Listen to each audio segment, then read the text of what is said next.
Thank you to everyone for attending tonight's meeting at the San Bruno Community Foundation's Board of Directors. We are in person at the San Bruno Recreation and Aquatic Center. We welcome members of the public who are attending via Zoom. We appreciate your patience if we have any technical hiccups.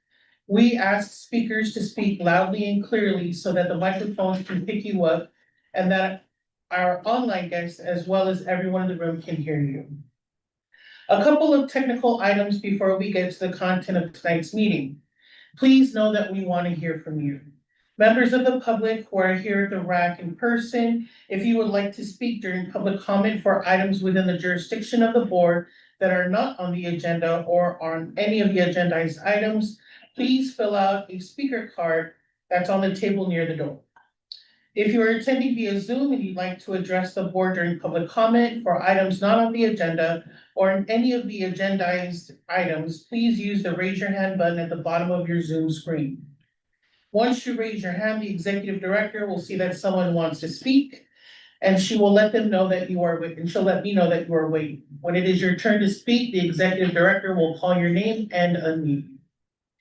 If you are joining us by telephone, you may also address the board during public comment by pressing *9, and the executive director will again address you and unmute you.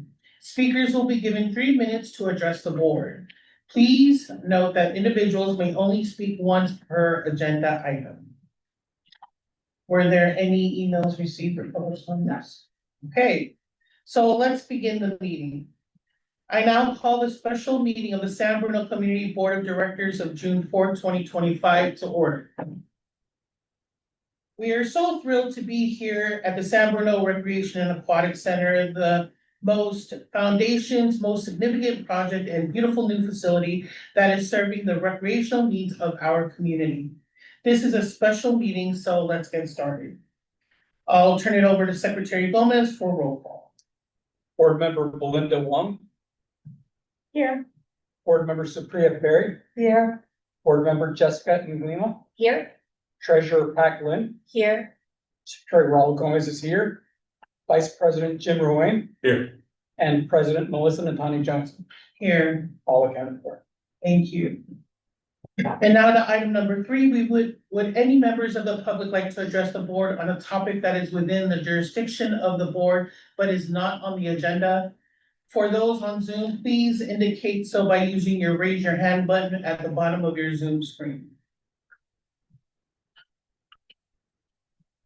There's none on Zoom. No. I know what y'all want to do. Okay, cool. So we'll move on to item number 4. Recognition of the 2025 Crestmore Neighborhood Memorial Scholarship recipients. Woo-hoo. The recognition of our Crestmore scholars is one of the true highlights of our year. We're proud to support such a diverse and outstanding group of San Bruno students who have shown their dedication to serving our community and making San Bruno a welcoming and caring place that it is. The recognition of outstanding young adults in our community has profound meaning to the board. In one way or another, each of us has been engaged professionally or personally in endeavors that support the welfare of our youth. In other words, these annual scholarship award evenings provide a very bright moment for our board service together. For those of you who are new to the foundation's proceedings, the San Bruno City Council established the San Bruno Community Foundation and appointed the board of directors in 2013 to manage the $70 million in restitution funds from PG&E resulting from the devastating 2010 gas pipeline explosion in the Crestmore neighborhood. One of the board's first major program decisions was to create the Crestmore Neighborhood Memorial Scholarship Program to honor San Bruno community members who most directly endured the tragedy, especially the 8 San Bruno residents who lost their lives. The Crestmore Memorial Scholarship Program ensures that the events of September 9, 2010 are not forgotten, and that the resiliency, teamwork, leadership, and commitment to community displayed throughout San Bruno in the aftermath of the explosion and fire are honored each year of the annual recipients of the Foundation Scholarship, who themselves have, at a young age, volunteered in service to others, and a number of whom have faced significant life challenges themselves. As you may have heard, in a shift of strategy to focus on a small number of major legacy projects with the foundation's remaining assets, the San Bruno Community Foundation Board recently decided to wind down the Crestmore Scholarship Program. We are honored to have had the opportunity to support more than 100 students over the past 10 years, and this year's group of 11 Crestmore scholars proudly carry on the tradition of representing San Bruno with distinction, commitment, and resiliency. Before introducing the scholars, I wish to acknowledge the Foundation's Executive Director, Leslie Jaramillo, and Program Manager, Jessica Carrillo, for their leadership of the Foundation's annual scholarship awards process. On behalf of the board, I also want to acknowledge the impressive volunteerism of the selection panel, which many are here this evening. Thank you for being here, who deliberated with extensive thought and time with 53 applications to review. To arrive at the selection of scholars we are honoring this evening. We also want to thank our partners at Cappuccino High School and Skyline College, who have been instrumental in getting the word out about the scholarship and encouraging students to apply. In particular, we want to recognize Michelle DePilla, Cappuccino College and Financial Aid Advisor, who is here with us tonight. This year, we are thrilled to have the support of Mary Lou and Alan Johnson, who made a generous donation towards the Crestmore Scholarship Program this year. I also want to thank board members Jessica Nglima and Belinda Wong, who had the pleasure of attending as the Foundation's representatives at the award ceremonies at Cappuccino High School and Skyline College, where our scholars were recognized. Now, to this year's Crestmore Scholars.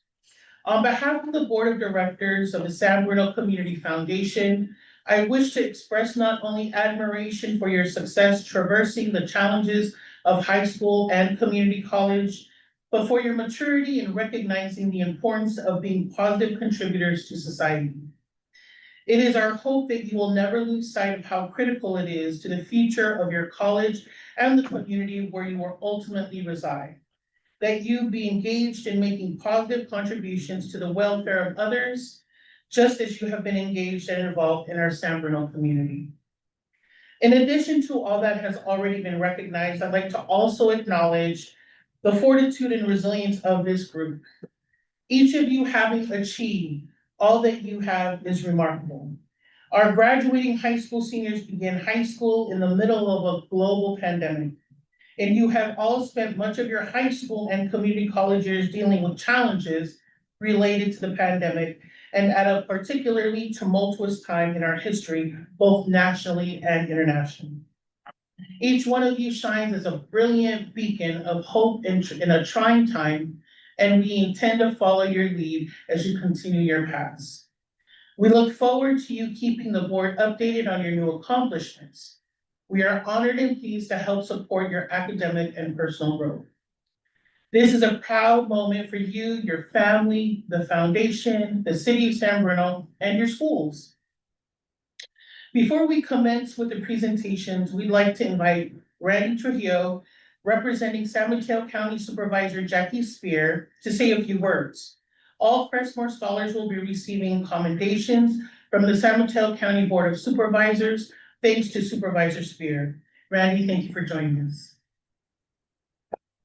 Thank you, Melissa, for inviting me to speak.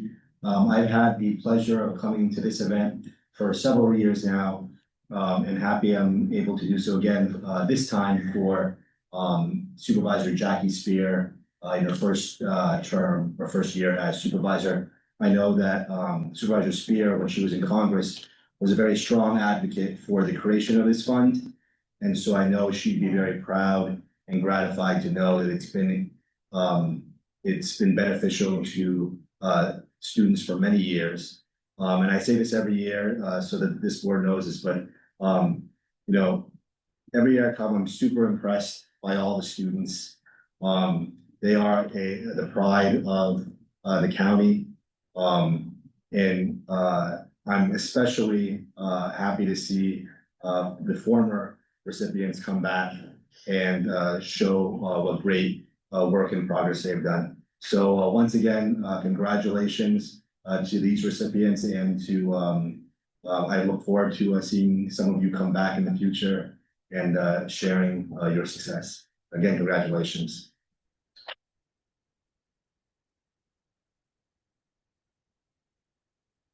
Thank you again, Randy, and please send our regards to Supervisor Spear.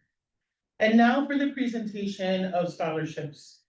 Vice President Ruane, if you will please move to the podium, I will introduce the class of 2025 Crestmore Memorial Scholarship recipients. Scholars, as your name is announced, please approach the podium to receive your scholarship award. I will introduce each scholar individually. When your name is called, please come to the podium next to Vice President Ruane, who will present you with your certificate and you can take a photo. Then please return to your seat. I want to mention that in addition to the scholarship certificate, each Crestmore scholar will receive a commendation again from San Mateo County Board of Supervisors, as mentioned earlier. All right. It's okay, Marita.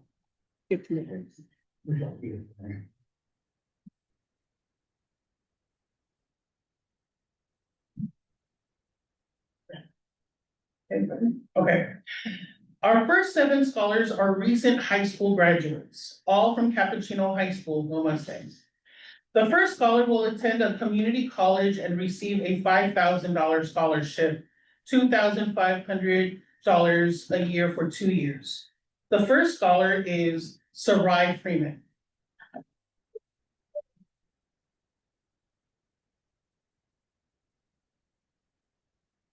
Sarai's first-hand experience caring for a close family member with a neurological disease sparked her interest in the brain and her plans to pursue a healthcare career. It also instilled in her deep resiliency and empathy, traits that she displayed as captain of the Cappuccino High School swim team, where she mentored younger teammates and fostered an inclusive team culture. Sarai also served as treasurer of the Leo's Club and a leader of its community activities. Sarai will attend the College of San Mateo this fall. Congratulations.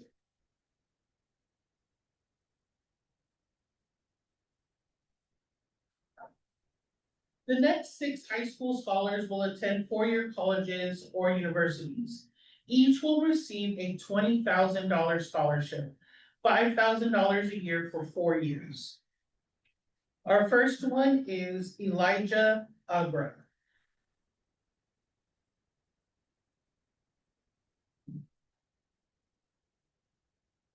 As chair of the school site council, member of the student equity council, student board member of the San Mateo Union High School District, and California Boys State Representative, Elijah has been a leader at Cappuccino High School. He led various community service activities, including food, clothing, and Tongan relief drivers as Interact Club president and a member of the class of the 2025 council. A National School Choral Award recipient, Elijah sang in the school choir and participated in 12 high school drama productions. Elijah will attend the University of Southern California. Congratulations.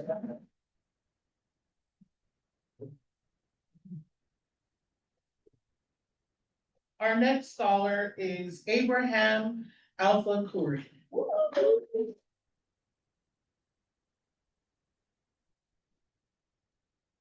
Building communities, celebrating his heritage, and advocating for social change are core values that drive Abraham. As senior and junior class president, led coordinator of the Student Equity Council, member of the San Mateo Union High School District Student Board Council, co-chair of the School Site Council, and co-president of the Interact Club. Abraham has led a wide range of community activities at Cappuccino High School. He was also the captain of the cheerleading squad and founded the Middle Eastern North African Club. Abraham will begin his studies at the University of Southern California this fall.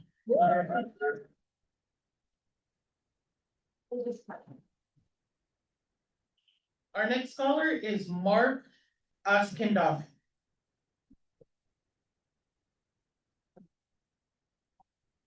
Committed to helping others and with aspirations of becoming a doctor, Mark plans to study biology at UCLA. As president of the Leos Club and leader of the Environmental Mentorship and Chinese Clubs, Mark is committed to giving back to the community, organizing city cleanup events, and supporting many San Bruno Lions Club community activities. Working with his family inspired him to find meaningful ways to give back and make a difference locally.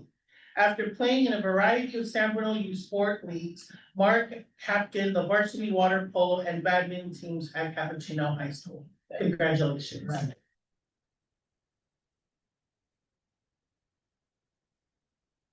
Our next scholar is Adriana Bernardello.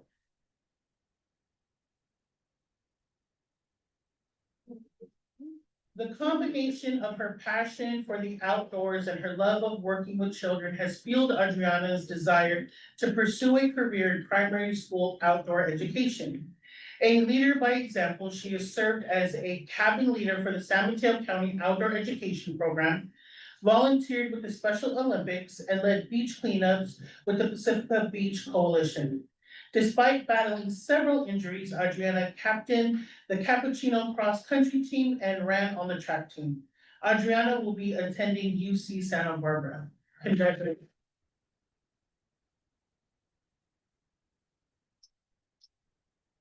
Our next scholar is Mia Fuel.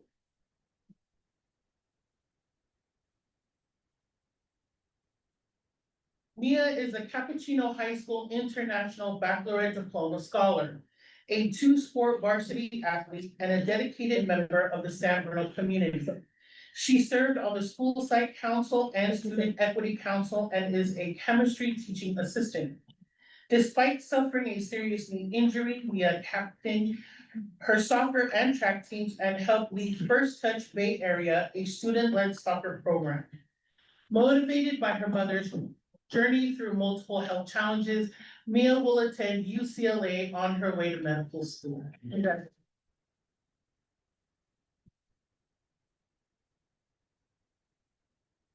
Our next scholar is Justin Chang.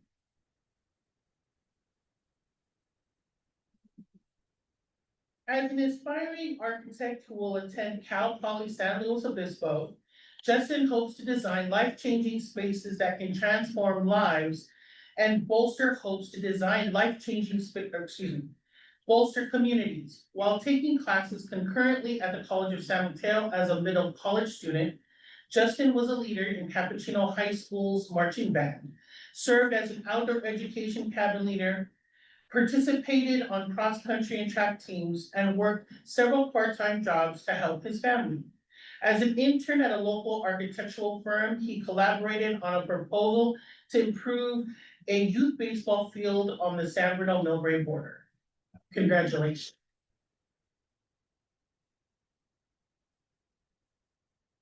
Ladies and gentlemen and everyone, these are our high school scholarship recipients.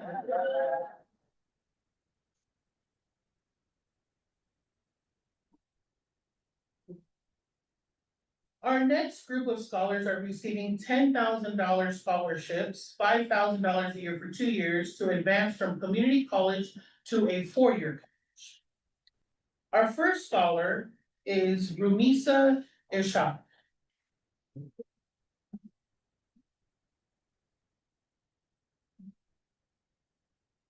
After a medical misdiagnosis led to her father's tragic passing, Ramisa turned her grief into commitment to pursue a research career in biology and improve healthcare outcomes.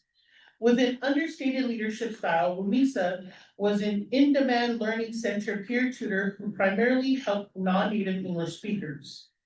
ASSC Commissioner of Communications, Vice President of the Vets and Scholars Club, and member of the Stewardship for Equity, Equal Employment, and Diversity Advisory Committee at Skyline College.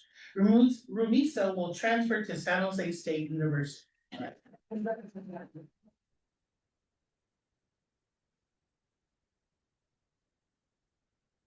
Our next scholar is A Chen Mo. I don't see. I don't.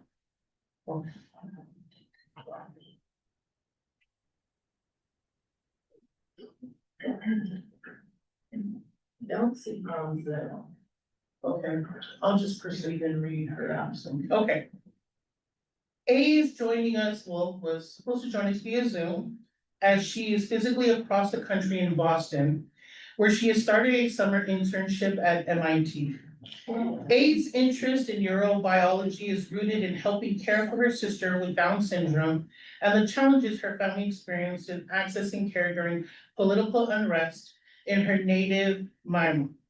At Skyline College, A has served as an executive in student government and the Myanmar Student Union, an honor student mentor, a learning center peer tutor, and a leader of the Active Minds Club. With extensive research experience at Stanford and UCSF labs and an upcoming internship at MIT, A plans to transfer to UC Berkeley and pursue a PhD in neuroscience and development biology.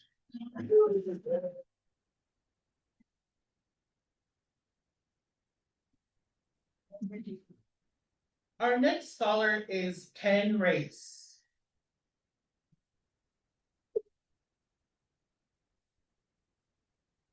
Ken's journey is defined by resilience, leadership, and academic excellence.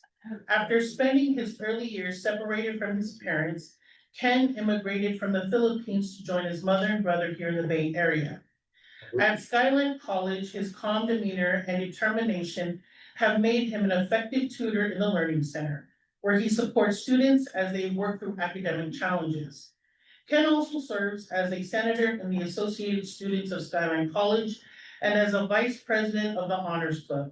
With plans to become an academic counselor dedicated to supporting underserved students, Ken will study psychology at UC Berkeley. Congratulations.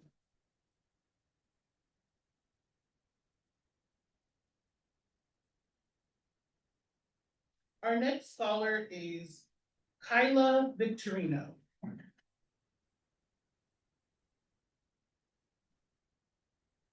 As the child of Filipino immigrants who sought better healthcare and education, Kyla will transfer to UCLA with plans to pursue a public health career focused on increasing access to underrepresented communities.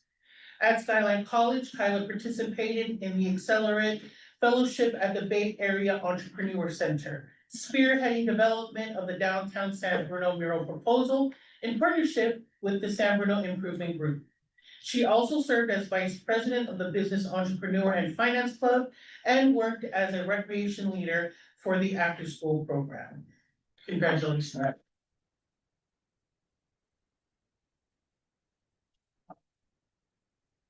Members of the board and public, I am delighted to present the 2025 class of Crestmore Memorial Scholars. Congratulations.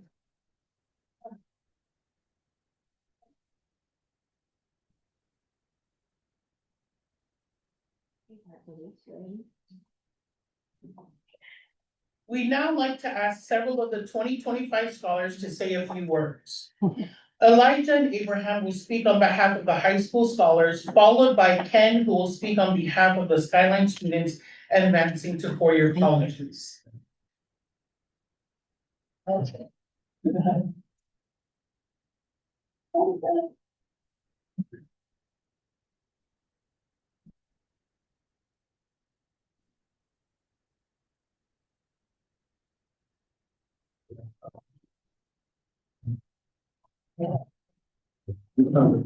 He's not prepared.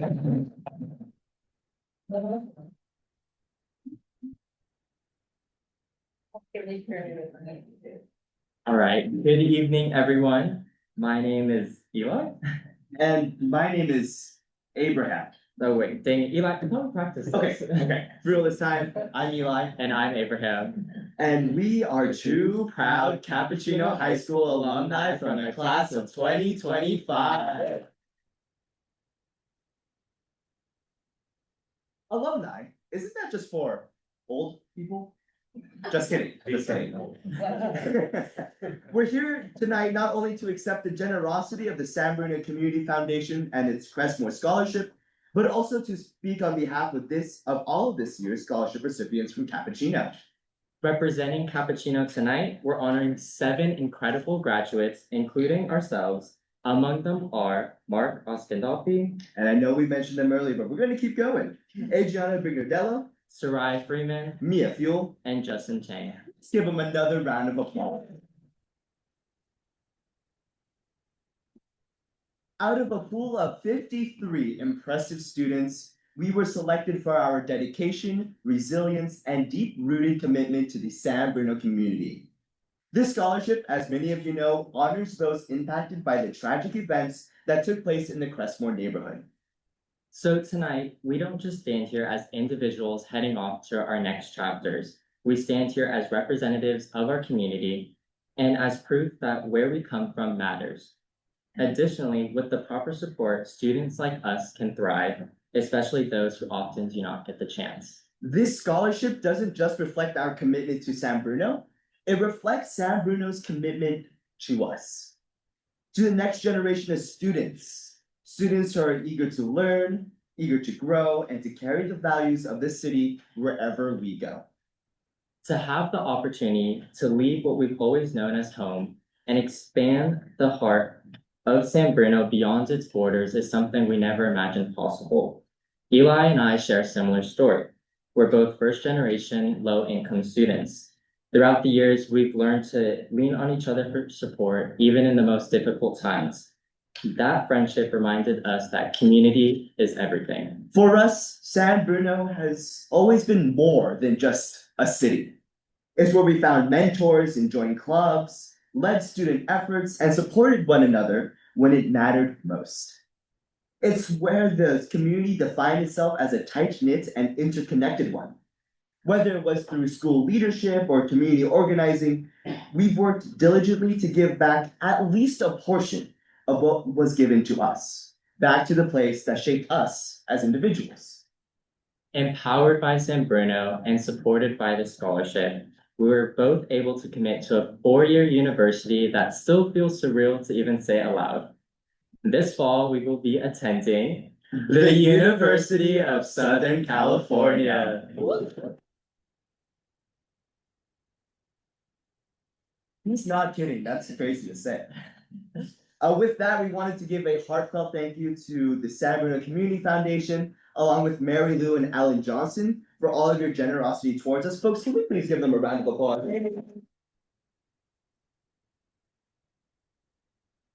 And also to our teachers, our families, and every person in San Bruno who are committed to investing and giving their all to us. Thank you for investing in our potential. We promise to carry the heart of San Bruno with us wherever we go. Congratulations again to all of tonight's recipients. Thank you and fight on.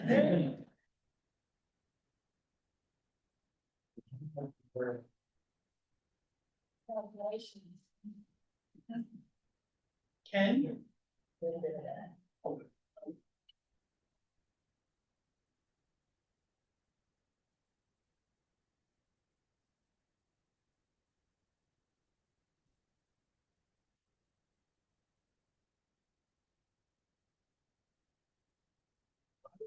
Good evening, everyone. Before I start, I would like to invite you guys to take a breath with me. So just close your eyes, get as comfortable as you can, and just listen to what I say. Thank you. So close your eyes, take a deep breath in, hold it, take a deep breath out, hold it. Another one, take a deep breath in, hold it, deep breath out, hold it. Last one, deep breath in, hold it, deep breath out. Thank you for doing that with me. It is an honor to be up here tonight representing my fellow community college students who have received the Crestmore Neighborhood Memorial Scholarship.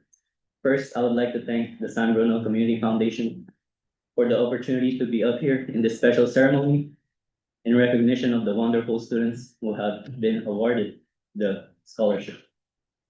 My name is Christopher Ken Reyes. I'm a first-generation immigrant from the Philippines. I'm also a first-generation college student. Just to share a little bit about my story, I immigrated here to the United States when I was 12 years old.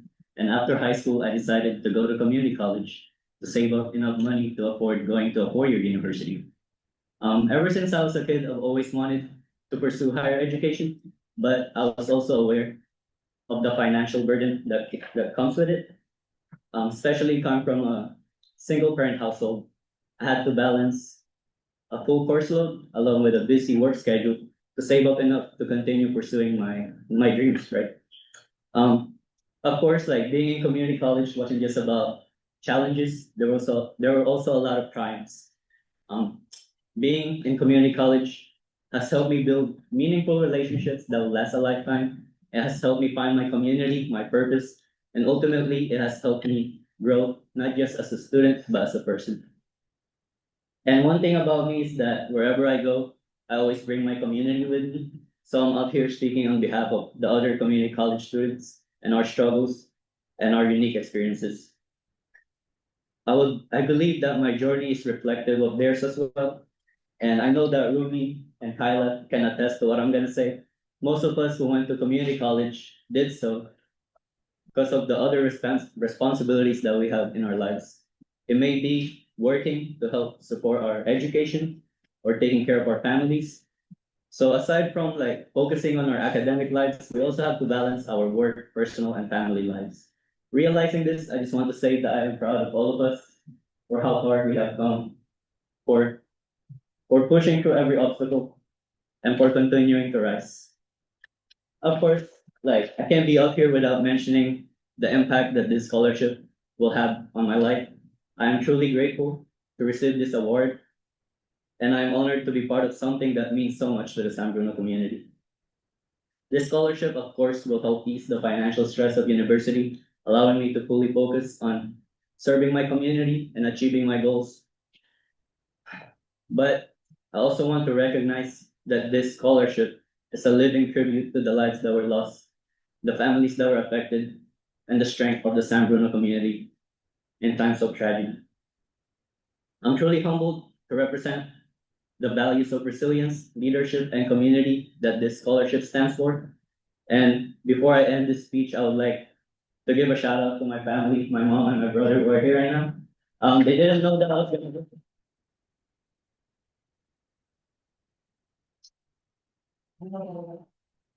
how hard you work. Thank you so much for the love, the care, and the overwhelming support. I would also like to thank my mentors, Googs, Rocio, John, for their guidance and mentorship. They have changed my life. And to my best friends, Selena, Rumi, right there, Alex, and the overwhelming support of the community I have on my back. Um, they've continued to inspire me, and I thank them for always reminding me of who I am and for keeping me grounded. Once again, thank you for being here for us throughout this journey. This milestone is not only mine, it's something that I share with my community. Go Bears.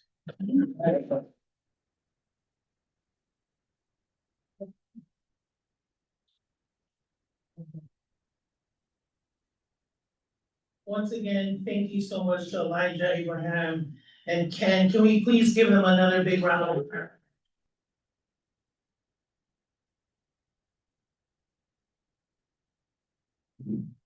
It is now my pleasure to welcome back Isabella Ramirez, a 2021 Crestmore Scholar. In May, Isabella graduated from San Francisco State University with a degree in cell and molecular biology and minor in Spanish, public health, and chemistry. I'm not sure how you fit a major and 3 minors into 4 years of college, Isabella, but has been an active member in both her college and community in San Bruno.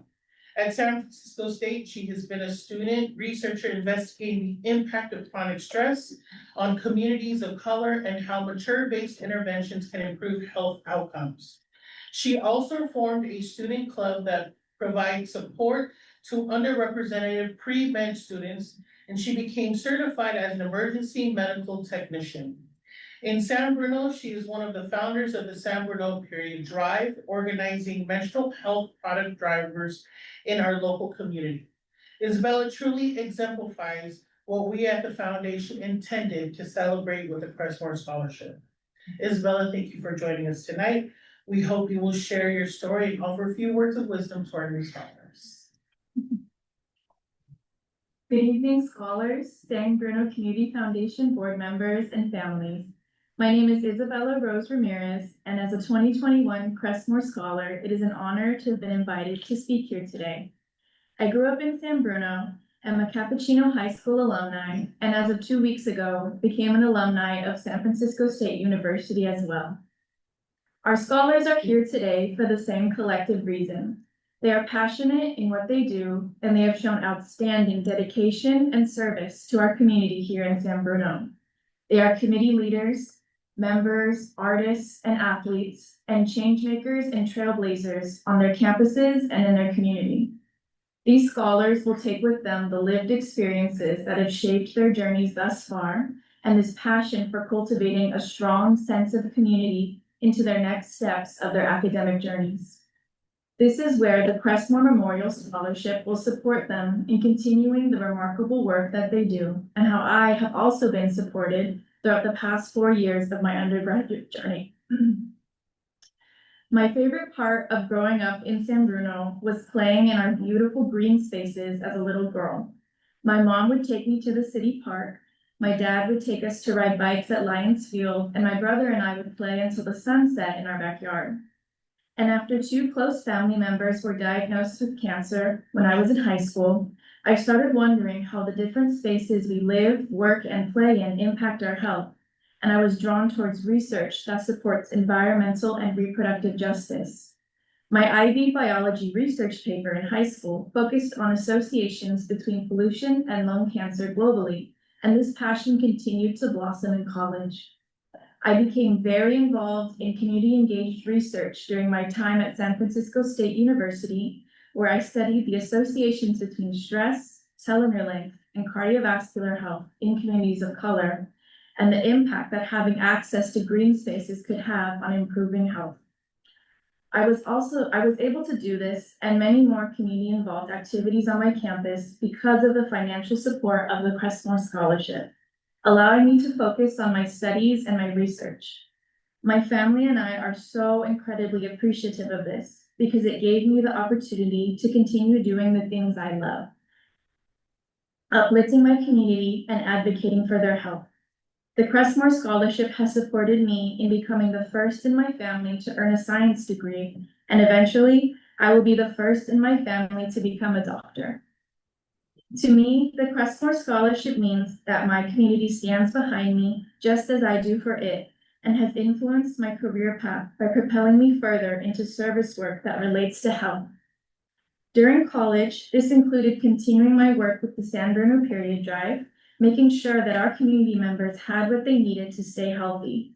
It also included my work with the San Bruno Lions Club and other Cappuccino High School art students, painting the Posey Parade section of the downtown San Bruno's mural, which highlights the resilience and diversity of our community and honors the 8 lives lost in the 2010 pipeline explosion. This past summer, I became certified as an emergency medical technician, and I currently work as a volunteer EMT at a free clinic in San Mateo. I love connecting with my patients, and I love being a part of care that is accessible to individuals in San Mateo County who are uninsured. Through the support of the Crestmore Scholarship, I have been able to make these impacts in my community. These experiences have shown me that when we have one another, we are resilient and we thrive. We work to uplift one another and in turn build a stronger community. To me, this is health, and this is what I want to continue to do for my community. My advice to the 2025 Crestmore Scholars: continue to find your community wherever you go who will celebrate your identities, the intersectionality of them, who you are collectively as a whole person. These support systems will be the part of your roots, just as San Bruno is. Remember that your path might not always be linear. Life happens, and through the ups and downs of your journey, your support systems will carry you, and your resiliency will lead you where you're meant to go. You are all outstanding individuals that will go so far in your academic pursuits and make positive change through your work. Never forget that you all have something special to offer to the new spaces you enter, where we all know you will thrive. Thank you so much, San Bruno Community Foundation. Your support has made a lasting impact on my journey, and congratulations, 2025 scholars.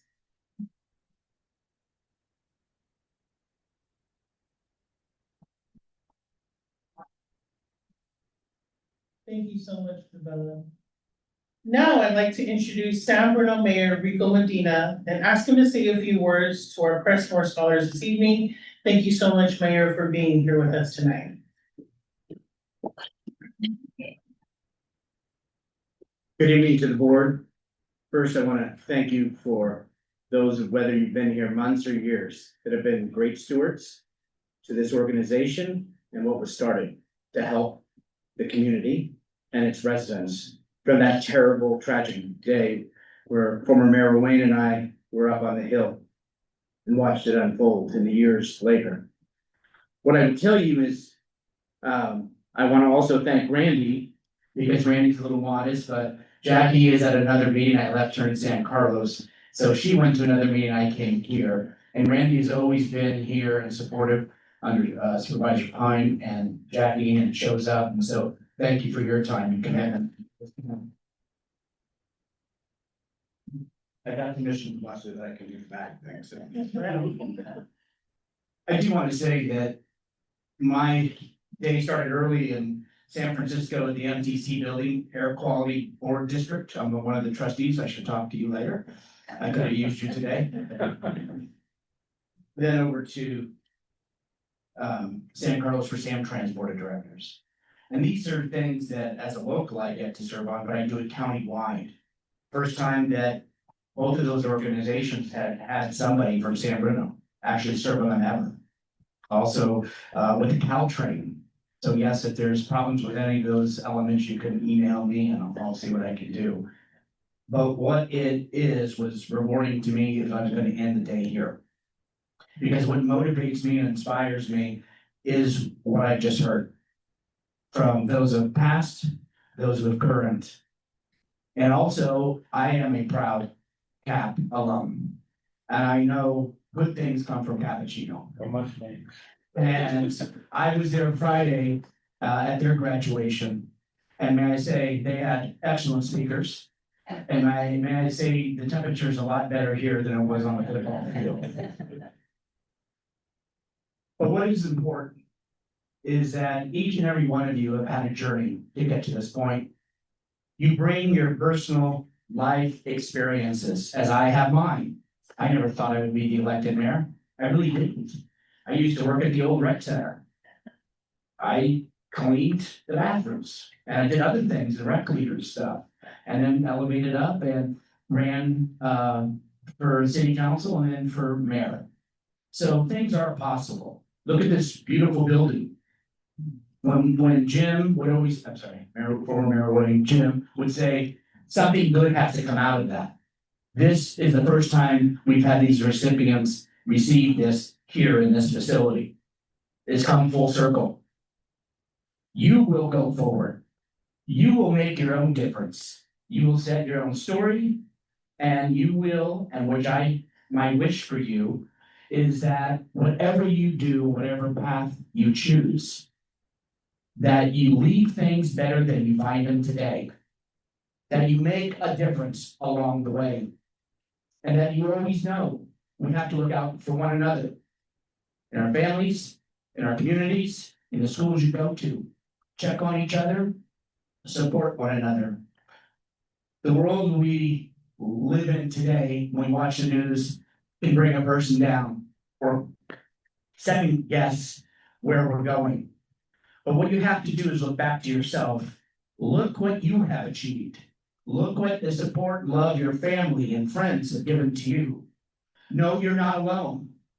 And that with your future, in your education, and your whatever else may come down your path, you have the city of San Bruno. You have this foundation. You have this city to rely on. We are known the city with the heart. You have added to that, you exemplify that, and you will continue that on. So to all of you, and when things get tough, I like to tell my family and friends, never lose hope. Always keep the faith. But I will tell you, based on what I've heard here tonight, I have full confidence in each one of you and the future that you will hold. And I hope you keep the board appraised, because that's what motivates me. That's what makes me want to come here and to be proud of you your future, and what you add to San Bruno. Thank you very much.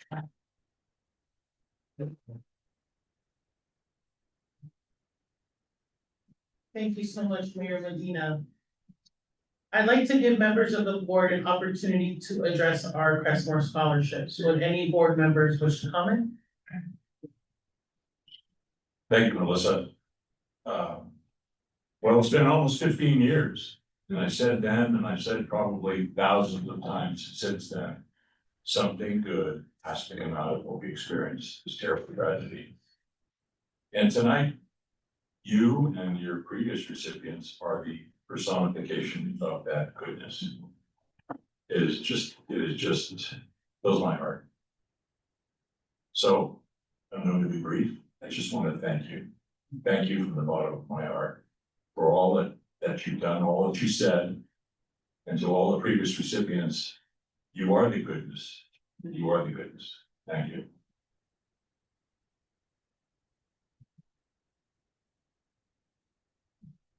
Any other board members?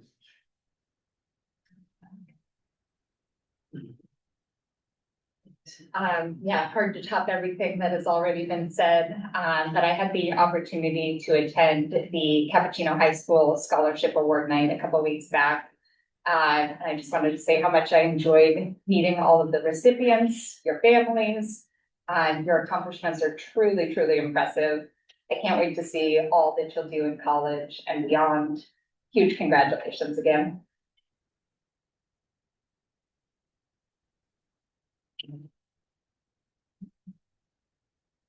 Any other board members? Okay. Members of the public. So we have two cards, although others can speak as well. Let's first have Maria Barr and then David. Betsy. Let's see if I can, may I address? You're gonna say all. May I address, the students? Mayor Medina, scholars, ladies and gentlemen. My name is Maria Elena Barr. I'm a long time resident of San Bruno. And I am a lucky survivor of the San Bruno explosion. And it's only because of a neighbor who rescued me where I was trapped, ready to be burned alive. So for me, this is a great opportunity. I want to thank the foundation for turning that horrific memory into a living memorial of scholarships.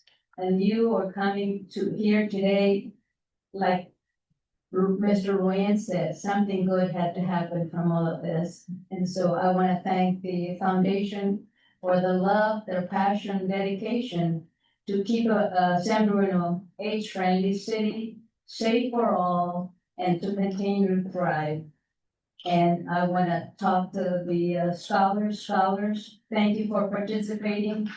And congratulations for winning this award, the scholarship. It will enhance your chance and get you closer to your dream to become our future leaders, educators, innovators, champion protectors of our democracy, and also of our planet. Thank you very much.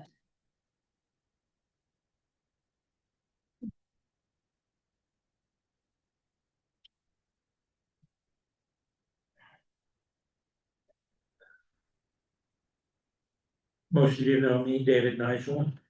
I just finished my 55th year on this Park and Recreation Commission, starting year 56 with enthusiasm. And I admire Jim Moraine and our mayor, current mayor, the work that they have done to make this happen. And I think this is your first meeting in our rec center. So as a commissioner, I'm welcoming you to this facility, which we are so proud of. And one story, I used to play basketball in '59 here in the old gym, and the Warriors came. And Wilt Chamberlain and Guy Rogers were all downstairs. And I know we were so smart in hiring a lady architect, all the colors. Man, he was gonna probably put cement and plaster. Look at our colors in this building and the fine touches. And one thing I'm very proud of, the floor was ripped up. And the San Bruno sign that's, as you come in, that's the oak floor that the Warriors practiced on. So that's it. I want to thank Leslie and I want to thank Jessica and Stephanie before, because they have been absolutely terrific in helping us. And those of us that read all the applications, it takes about 40 or 50 hours to go through it, read them all, go back again, rate them, and then we have a meeting where we promote the people we want to promote. So that's an interesting negotiation. And Maria and I, we started in 2016, so you can, if you're good in math, you can figure that one out. 40 to 50 hours for 10 years of work. But we love service. I'm so proud of all of you because you should have seen all the applications. It was so difficult to choose you, and you just shined. You know, you really shined. And especially my colleague from San Francisco State. You know, I didn't have to worry about the scholarship. City College of San Francisco was free. Then at San Francisco State, it was $14 a semester, not a unit, a semester. And then next year it went to $18 and we had a riot.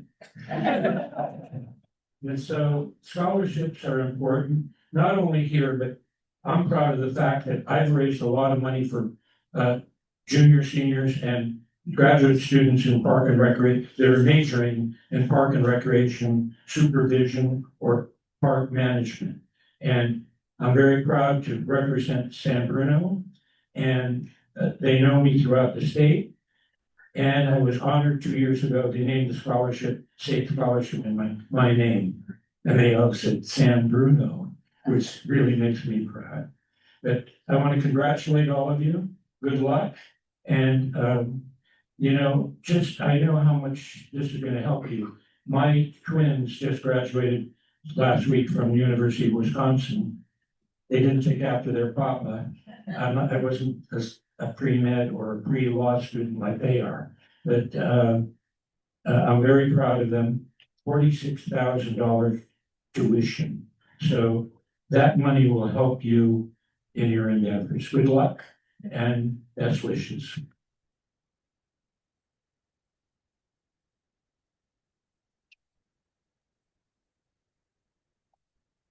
Are there any other comments?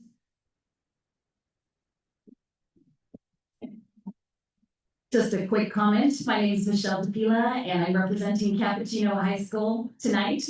I'm the college advisor there, and I know the hard work our scholars put in, day out. Congratulations to our Cappuccino folks, our community college folks. Most importantly tonight, I'd love to thank the San Bruno Community Foundation. This scholarship truly moves lives. As we talked about earlier tonight, college is expensive. Most CSUs are at about $9,000 and dorms are typically around $20,000. At Cappuccino, over 40% of our students are proudly first-generation students, and over 40% are Cal Grant eligible, which means, yes, us families, we need that money to get to college, and that's where scholarships make a difference. At our awards night this year, we had over 75 scholarships. Wow.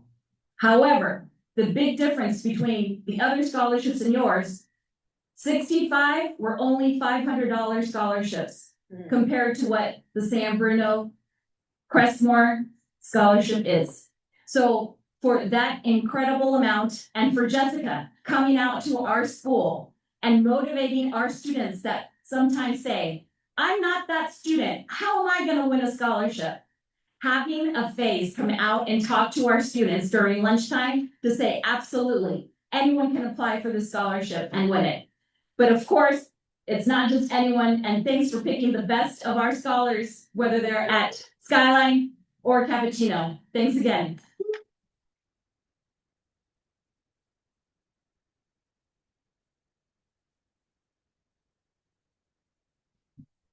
Are there any other public comments? Do we have any online? No hands are raised. Any final comments from the board? Okay, because I do. I just want to say congratulations to the 2025 Crestmore Scholars. It's always an exciting time for the board. Nobody ever comes to our meetings except for this one and our community grants meeting. So it's so nice to see a room full of beautiful faces and the future of our city. One thing I want to say is it's not gonna be easy or a piece of cake moving forward. It's actually gonna be harder, but it's gonna be more meaningful. And thank you for all of the hard work. You all are so vibrant, like, I've done this 6 years now, and this was the most exciting kind of feeling in the room, and maybe it's because it's here in the rack. It just gives off a different spirit for all of us, because this is the biggest project that we were able to do, other than the scholarships and the grants that we provide. And so my only advice is be a good ancestor today. So congratulations, Tom.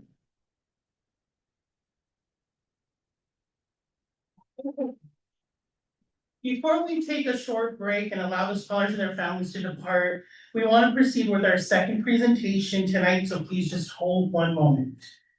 Moving to item number B, recognition of SBCF Program Manager Jessica Carrillo for her service to the San.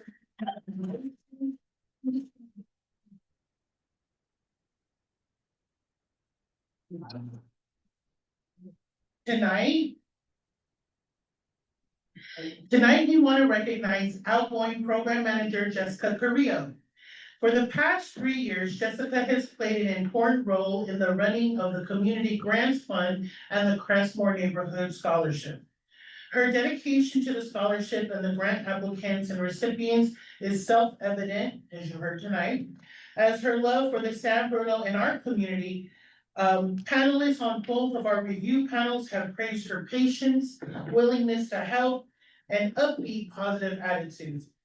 Jessica, we greatly appreciate all of the contributions to the foundation and to the San Bruno community, and I'm honored on behalf of, yes, smile girl, on behalf of the board to recognize you with a proclamation from the San Bruno Community Foundation. Okay. Proclamation. Whereas Jessica Carrillo has served the San Bruno Community Foundation as program manager with honor, integrity, and distinction since 2022. Whereas Ms. Carrillo has been an invaluable member of the San Bruno Community Foundation team, as the foundation has aimed to fulfill its mission to benefit the San Bruno community as a nonprofit organization created by the city to administer the 70 million in restitution funds resulting in the devastating 2010 gas pipeline explosion in San Bruno's Crestmore neighborhood. Whereas Ms. Carrillo has dutifully provided essential administrative support to the foundation's 2 flagship programs, the Community Grants Fund and the Crestmore Neighborhood Memorial Scholarship, and served as a key liaison to applicants, scholarship recipients, grantees, and the scholarship and grant review panels with professionalism, discretion, and good humor. Whereas the foundation's board of directors appreciates Ms. Carrillo's commitment to the foundation's mission, her passion for the foundation's programs, her efforts contributing to the smooth running of the Community Grants Fund and the Crestmore Scholarship, and her commitment to the broader San Bruno community. And whereas Ms. Carrillo's numerous contributions to the City of San Bruno and Foundation and its efforts to benefit the San Bruno community will not be forgotten. Now, therefore, on behalf of the San Bruno Community Foundation Board of Directors, I, Melissa Netane Jones, officially recognize Jessica Carrillo and express our sincere appreciation for her dedication to the foundation and the San Bruno community, and wish her the best in all future endeavors. Dated this 4th day of June, 2025.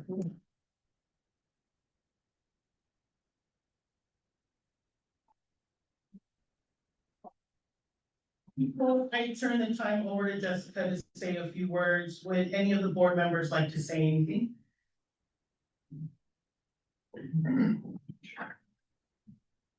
Thank you, Jessica, for all the help you've provided me and guided me through the presentations of the scholarships. I wouldn't have been able to do it without you. Thank you. Thank you.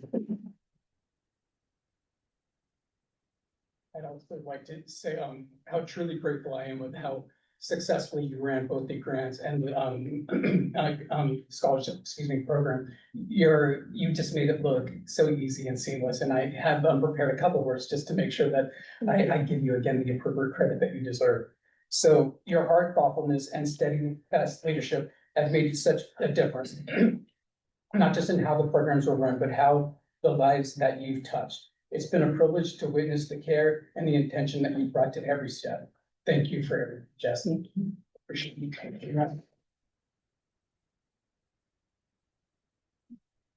I just want to say thank you to and echo all of the other board members' words, the amount of work behind the scenes that that results in our being able to sit here and celebrate this evening.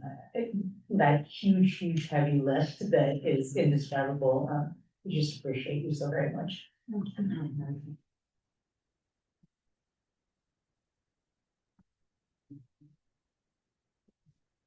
Before I got on the board, I was on one of the interview panels. It's a lot of work. And it's just not a lot of work for the the people that are being interviewed and deciding what to do. But behind the scenes, it's all due to you. You gotta put it all together, you gotta write everything up. It's a lot of work. And it doesn't go recognized. So thank you very much. Thank you.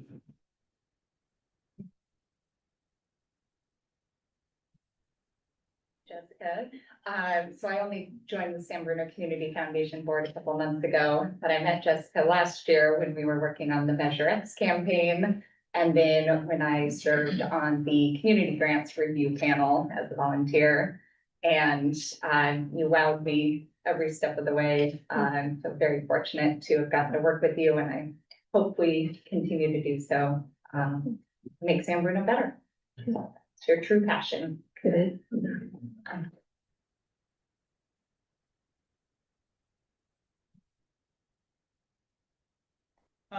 So it's been so amazing working with you. I certainly appreciate your spirit, your passion, and your compassion for the students that we serve through the scholarships, and also the community organizations that we've been able to support over the years since you've been here.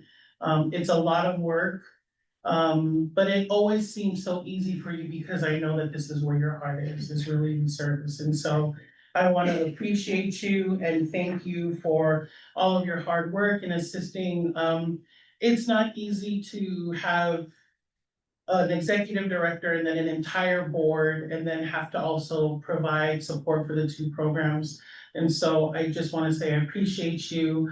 And again, good luck on whatever your next chapter looks like, because I know you're going to be amazing. Thank you.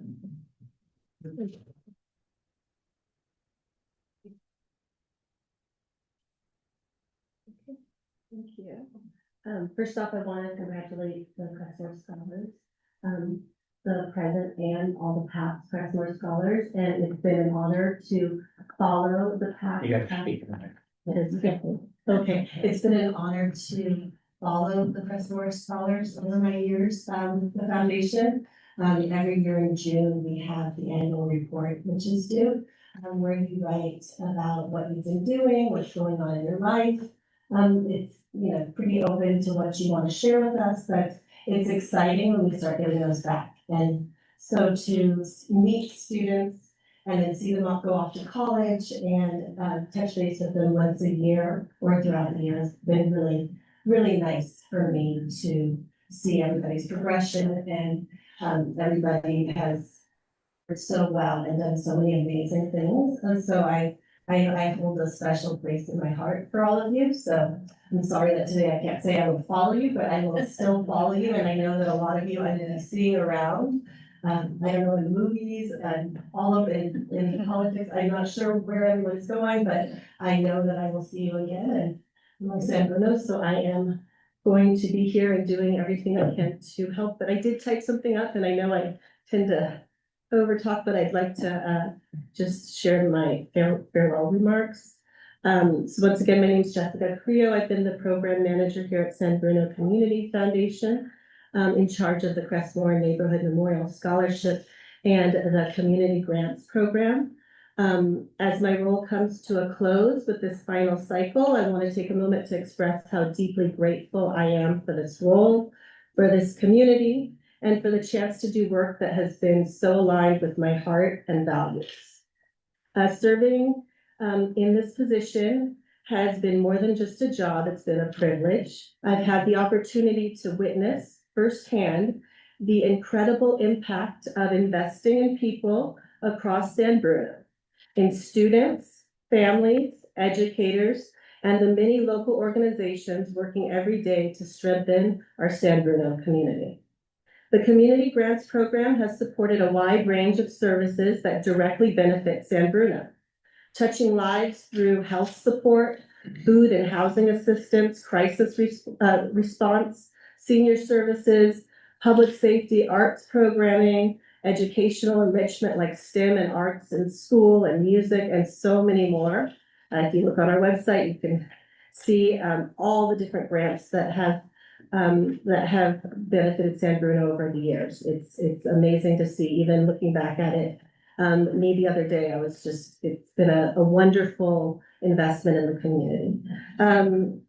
These efforts speak to the foundation's broader commitment to invest in opportunity, equity, and well-being across our entire community, responding to real needs with meaningful support. So it's been fulfilling and very fun to see that support come to life in such impactful ways. The Crestmore Neighborhood Memorial Scholarship has been equally close to my heart. Over the years, I reviewed hundreds of applications, transcripts, letters of recommendation, and stories of leadership and service. Their stories have left a lasting impression on me, and I felt such admiration for our Crestmore scholars and for so many San Bruno students who have led with compassion and have a strong belief in community. Their dedication to giving back and creating positive change fills me with hope and pride. This scholarship is more than just a financial award. It's an investment in the next generation of leaders. It honors students who demonstrate deep commitment, involvement in San Bruno, academic achievement, and a spirit of collaboration. Supporting and following these students over the years has been one of the most rewarding parts of my career. As we gather tonight, I want to again highlight the importance of this scholarship and all scholarships, recognizing not only fabulous grades, but giving back and being a person who wants to make a positive difference in this world. We need it now more than ever. What may seem like a small allocation in larger projects and budgets in the future can truly transform lives in lasting and meaningful ways. I sincerely hope that there's some way we can move forward to continue this legacy of support for our students in some new capacity. As this chapter comes to a close, I'm almost done. As this chapter comes to a close for my position, I'm filled with both gratitude and emotion. It's truly been an honor to serve this community. I poured my heart into this work because I love San Bruno, and being part of the San Bruno Community Foundation and having the opportunity to manage both of these programs has been an experience I'll always be grateful for. To everyone I've had the pleasure of working with, thank you. Thank you for your trust and partnership and your belief in the power of community. Though this role is ending, I'm not going far. I look forward to staying involved and continuing to support this city that means so much to me. And thank you again for the opportunity, the recognition, and for allowing me to be part of something so meaningful. And it's truly been an incredible honor for me. So thank you for coming.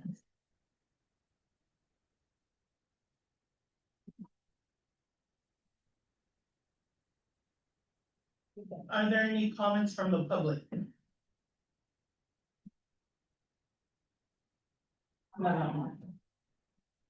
Okay, again, thank you so much, Jessica, for your support and dedication over the years with the foundation.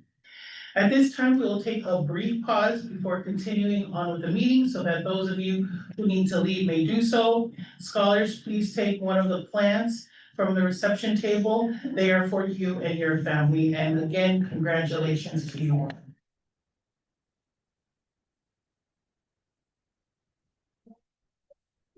Welcome back, everybody.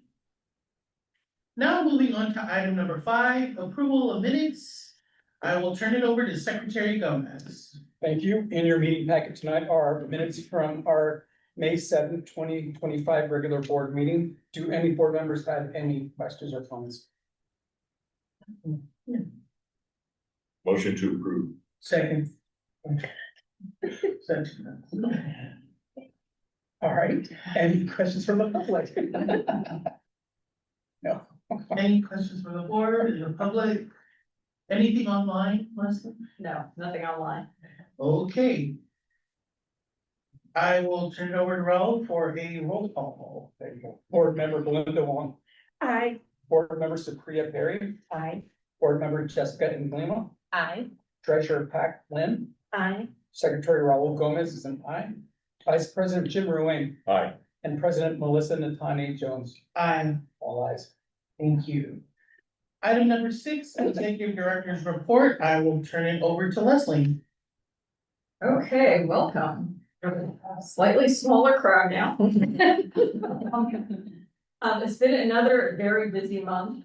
This is always a busy time of the year, and this year was no exception.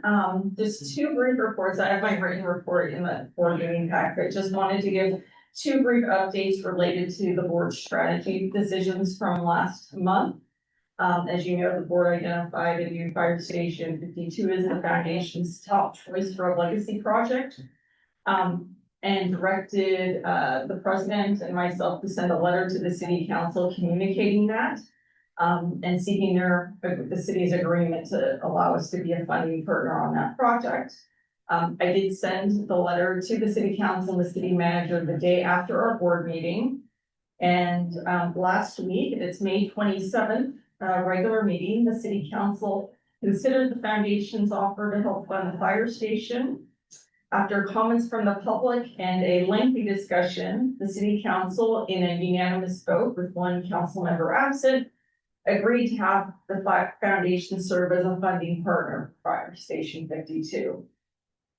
Our ad hoc committee on strategic planning will be meeting again soon to discuss next steps and how to work with the city on the fire station project.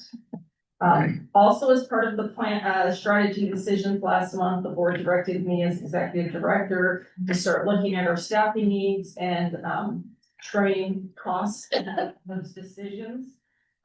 So you will see in the budget when we get to it, there have been changes made as appropriate to reflect the board's strategy decisions as we wind down both the Crestmore Scholarship and the Community Grants Funds. That's all been taken into account.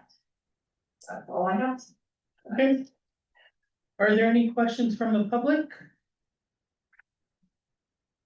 Nothing online. Nothing online. Any questions or comments from the board? Yeah. Okay, that concludes the executive director's report. Thank you so much, Leslie. Moving on to item number 7, consent calendar. We have 2 items on the consent calendar today as listed in the agenda. Would any members of the public like to comment on the consent items? No hands raised online. Okay, unless there are questions from the board, I call for a motion to adopt the consent calendar. So moved. Second. And I'll turn it over to Secretary Gomez for roll call vote, please. Thank you. Board member Belinda Wong. Aye. Board member Supriya Perry. Aye. Board member Jessica Nglima. Aye. Treasurer Pat Lynn. Aye. Secretary Raul Gomez is an aye. Vice President Jim Ruane Aye. and President Melissa Natani Jones. Aye. All ayes. Thank you. Moving on to item number 8, conduct of business. Receive report on program on the Community Grants Fund, Crestmore Scholarship Strategic Grants. And I'll turn it over to Leslie. Great. We have had a lot of activity with our programs. So we're still plugging along, despite your decisions last month, there's still a lot of program activity. On community grants, we completed distribution of all of the last granted grants. And as you saw tonight, we awarded our last set of Crestmore scholarships for 2025. Neither program will be offered again, this coming fiscal year. I will continue to administer the scholarships and grants already rewarded. As you know, the scholarships are multi-year, so we still have several years worth of payments to go out. The students also do have reporting requirements that we'll keep on top of. And similarly for the community grants fund, this past group of, grant recipients all have reporting duties as well next year that we'll be following up with. And I will take on those duties, as the remaining staff person, following up with all of those. With regard to our RAP grants, there are still 2 active grants. We're trying to get those finalized. There are 2 that are still active, one for city compliance review and one for construction. In April, we got the last set of grant reports, and we paid out about $46,000. We expect to receive one more request for the city compliance grant. There will be a balance left over on that grant, which will then, by amendment to the grant agreement, roll over to the construction grant and pay out the remaining balance. So we have now paid out of the 51.5 million, about 51.24 million. And we have a balance of about 259,000. So that's where we are. We're very close to the finish line, and in the next quarter's set of reports, we're hoping to be able to finish that out. As you also know, we awarded the city a $2.25 million 3-year grant to help support startup programming and outreach to really make sure that the business plan is successful and sustainable to keep this building going. The city has been using grant funds to underwrite and or subsidize a wide variety of activities this year. At the grant, there is the upcoming Community Day, which has been sort of revamped to be a community day at the RAC, and will spill out into the park. That's on July 19th. And so some of our grant funding will go towards that. They're also doing different sort of enhancements and sort of enticements to get people to do memberships, and some of the activities for members are being subsidized by our grant as well to drive memberships. We will receive a report, our first sort of annual report from the city at either our August or September board meetings. As of now, they don't expect to use the full tranche of 1 million for the first year this year. I think they were a little over optimistic just in terms of how much they could really do in the first year, a ramp up. And so they will likely be, when they report, they will also request that the balance get rolled over to the year 2, when they will be able to take a little bit better advantage of the funding. We're paying that grant out on an annual basis. So after they report what they've spent this past year, we will make the first payment. We have not made any payments on that grant yet.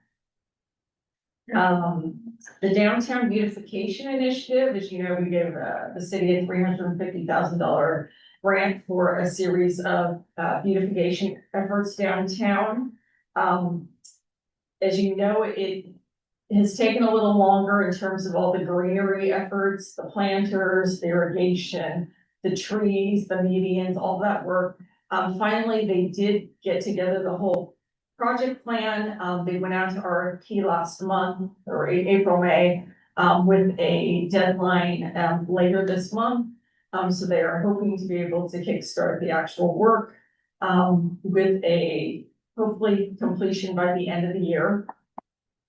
They do have the banners up. So they're already on the second set of banners. In March, the first set went up with the City with the Heart theme. And then in late May, they switched over to their summer sort of more patriotic theme. So take a look at those if you're downtown. That grant is structured so that we will just pay it all at the end once they report how much they've spent. So we have not paid out anything on that grant as well. On the school athletic field improvements grant, that was a grant of $150,000 to the San Bruno Education Foundation for field improvements at John Muir and Bel Air Elementary Schools and Parkside Intermediate School. As we reported before, the $50,000 for John Muir has been fully used and we paid that out. That field was finished in early fall and has been used all year long, both by the students at the school as well as the soccer groups, and they all seem really happy with how that field has turned out. With regard to Bel Air, a lot of the work was supposed to be irrigation work and fencing for that field. In particular, they were able to actually use a lot of the soccer organization volunteers to do a lot of the irrigation work. So our funds are primarily going to be fencing to improve the site. We made 2 payments on that portion of the grant, totaling a little over $36,000. The Parkside field improvements are still ongoing. It's mainly they're working with the softball organizations. I think they were waiting for work to happen this summer when school was not in session. So we paid out about $86,580 on the grant, have a balance of about $63,000 still to pay, but they are on track to use it by the end of this year. With regard to the Crestmore Fields project grant, as we have reported before, the sale of the former high school site did go through to the developer in February. The city's working with calendar associations to do the plans for soccer complex. I believe demolition of the high school structures has taken place. They're leveling the site now, the grading contractor, and our work on fields isn't being incorporated into the overall plan. The city will begin submitting quarterly grant reports in July, and then we'll be paying on that grant based on those reports on a quarterly basis. So we haven't paid out anything on that grant as well. We are still waiting for further information with regard to the cost of the permanent lighting on that, and hopefully we'll get more over the summer. The San Bruno Narita Sister City Program grant, we have dispersed the year 1 payments both to the Education Foundation and the city earlier this year. San Bruno hosted the Narita delegation in late March. And the San Bruno delegation going to Narita will happen the first week, I believe, in July. It'll be 10 students, 3 teachers or administrators from Parkside, and 1 city staffer will be the San Bruno delegation this year. And we look forward to hearing a report from them after their trip. And that will have been sort of the first year of the program. It was a 3-year grant. And then the Florida Avenue Park grant. This is a grant that basically predates all of you on the board. It was actually one of our first grants. And that project has just taken longer, but we did give back in 2018, $200,000 for the Florida Avenue Park grant. We did go to the groundbreaking a few months ago. That construction of that park appears to be in progress and on schedule. And they hope to have a grand opening in the fall. So we will help the city celebrate that brand new park on the east side of town in a neighborhood that currently does not have a neighborhood park. So there's still a lot going on the grant side, and I'm happy to take any questions you may have.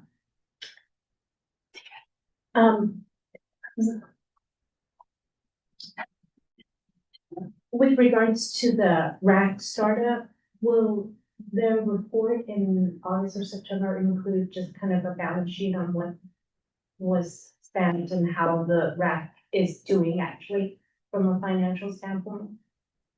We can ask them to cover. I mean, they definitely will explain to us how they spent the money in the first year of the grant, and we'll ask them to give us an overall picture of how the finances are working for the RAC going forward. Chair, do we have or can we have at a future meeting a update on the downtown marquee sign and the I believe the gosh, I forget what we project is called, but the, Configuration. yeah, the reconfiguration of the intersection where the marquee sign is going to go. I think at this point, I mean, we will actually, we're gonna have a lot of grant reports probably in August, September. If we have an August meeting, and they're definitely in September, because a lot of them will be sending in reports over the summer, and then we'll have those reports orally before the board. As far as I know, that the marquee sign, because that intersection at some point may be reconfigured, they basically put that part of our grant project on hold. And because they think that actually a lot of the greenery, part of the project will come in higher budget than was originally budgeted, so they're probably shifting money to that. But we'll have further reports from them. Thank you. Any other questions from the board? Any comments from the public? Anything online? Nothing online. Okay, that concludes the report on programs. Thank you, Leslie. Moving on to item B.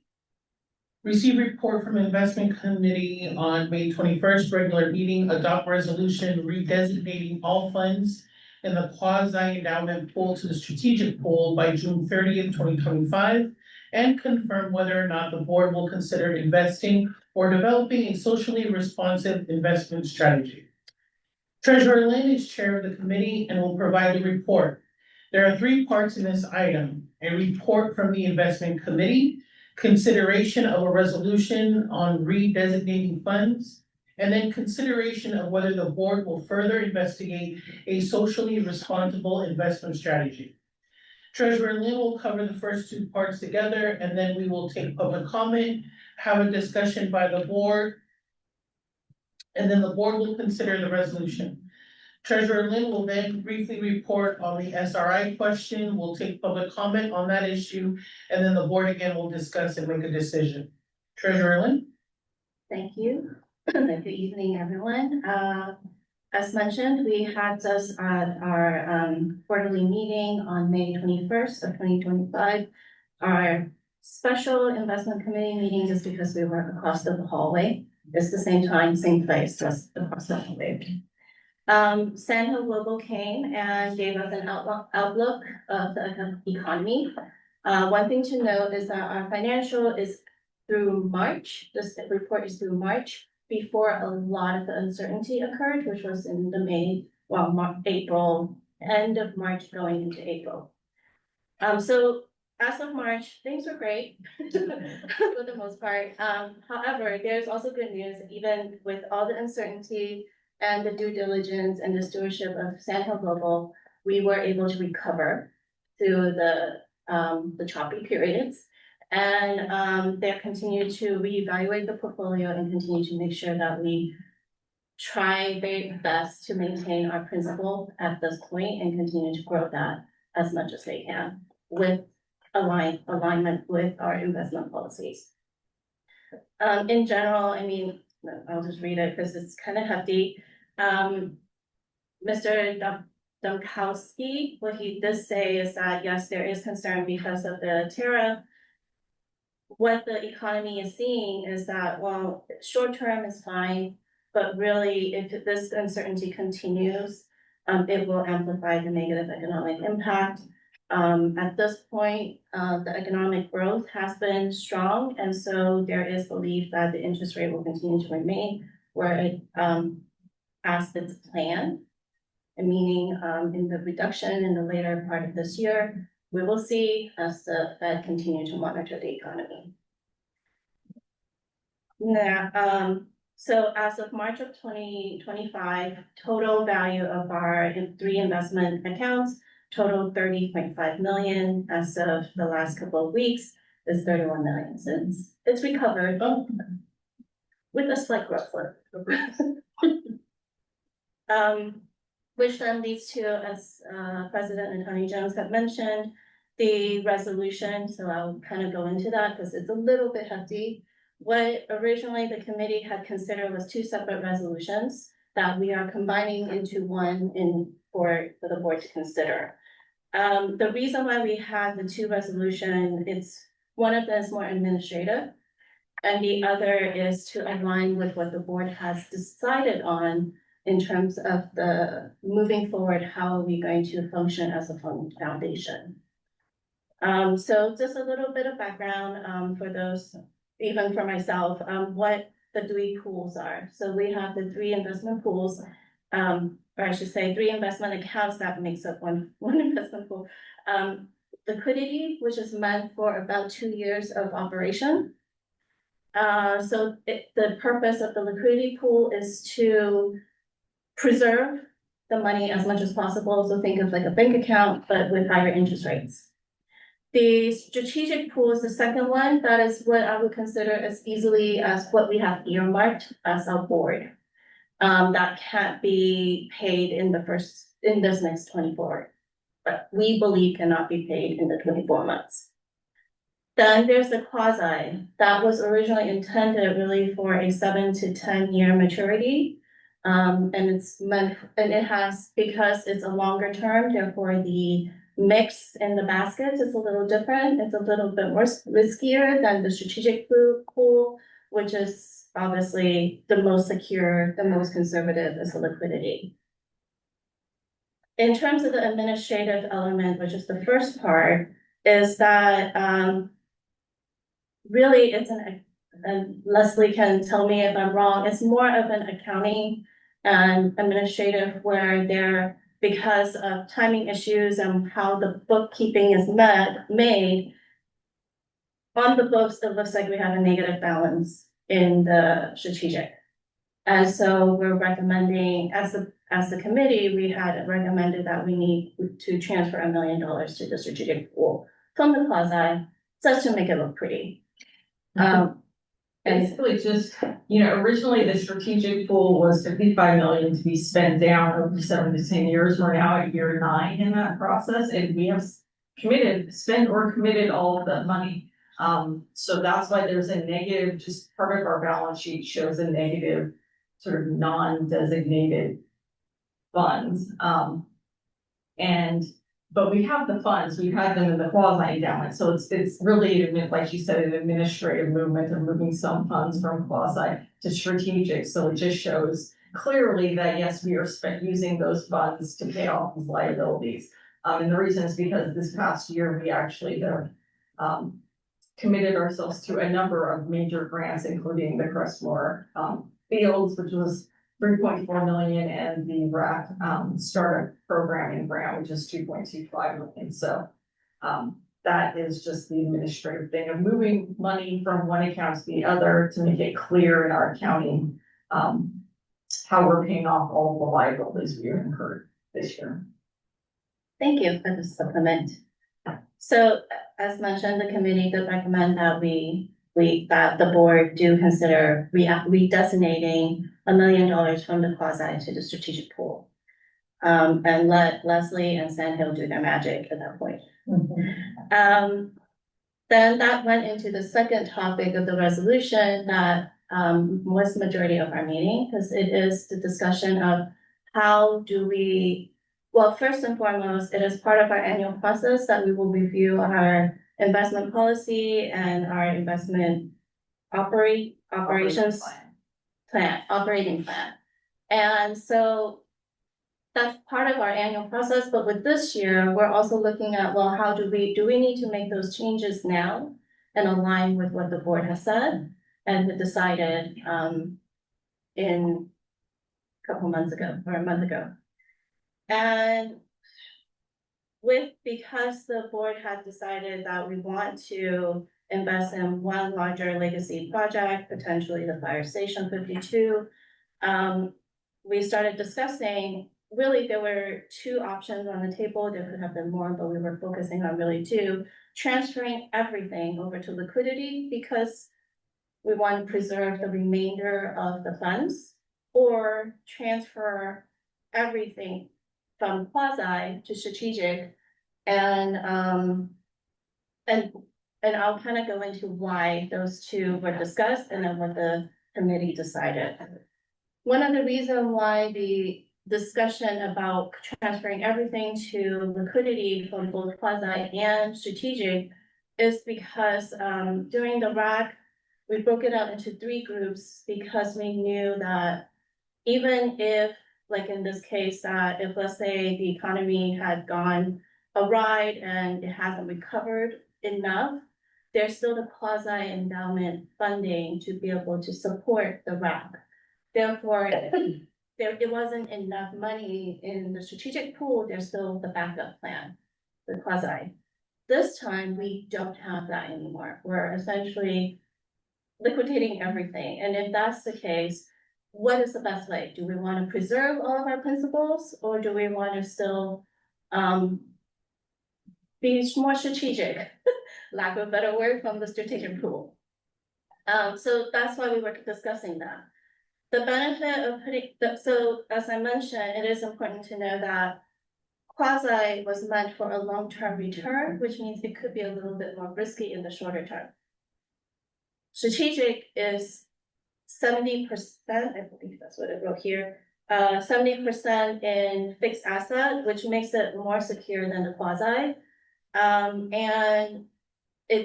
it is still not as secure as the liquidity. Given that the idea of the pools were meant for the strategic pool to be like a year mark, that we're not sure if we're gonna spend these funds in the next 2 years, because we're still in the middle of discussion with the city. We thought as a committee that let's pull back on moving everything to liquidity until the board has more directions in terms of what that final legacy project may be. And at that point, then can decide on how we want to reshift and readjust and make adjustments to both the investment policy as well as the operating policy. In the meantime, to preserve as much of the principle as possible, to transfer all of the quasi endowment pool over to strategic. It's a lot of information. That's essentially what happened. And so let me stop there first and see if there's any questions, and then I'll follow through on how we decided on combining the 2 resolutions into one for the board. Any questions? Yeah. Even if you're moving everything into the strategic pool, it's not, Sandhill still had the ability to manage what we currently call the strategic pool, so that there's a reallocation that meets the times, right? I mean, because I heard what you said in terms of the 70%, but I guess what I'm just trying to put out there is that it'll be a strategic pool that's still sufficiently flexible to meet what we project happening over the next 2-3 years. And so as much as we have these like buckets, there's still that kind of flexibility. Is that fair to say? Yes, so the way that they invest is based on, so our investment policy kind of gives a guideline. And then they invest based on that to stay within that guardrail, but then to also study the market and figure out what is the best way to position us for whatever economic condition that happens to be at that time. And they broke it out into finer details in terms of emerging markets, like in various buckets, so that they then adjust how much goes into each bucket based on what's necessary. Yes. So just to expand, the way the buckets are right now, they're written in a board approved policy, right? The guardrails. One of, at least as part of the decision, one of the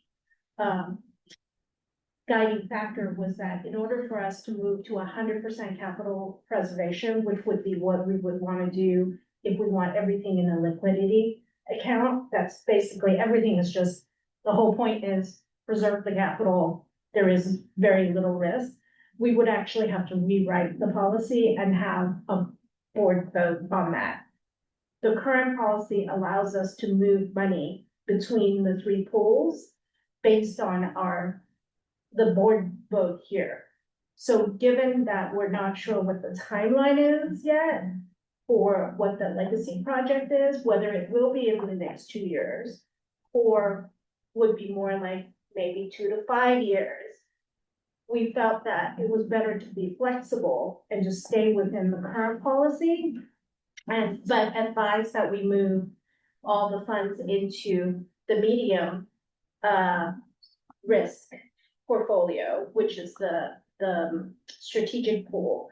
And to your point, the Sandhill has, based on the policies, they have the ability to decide how they meet our 70% capital preservation and 30% growth. They have a little bit of flexibility there, but they will remain and stay within that 70 and 30 range. And and it's within our policy to move all the funds so that they're within liquidity and strategic. That's what the proposal, that's what we're asking the board, the resolution is that we wanna, because we were already asking to move some of it to make the balance sheet work out.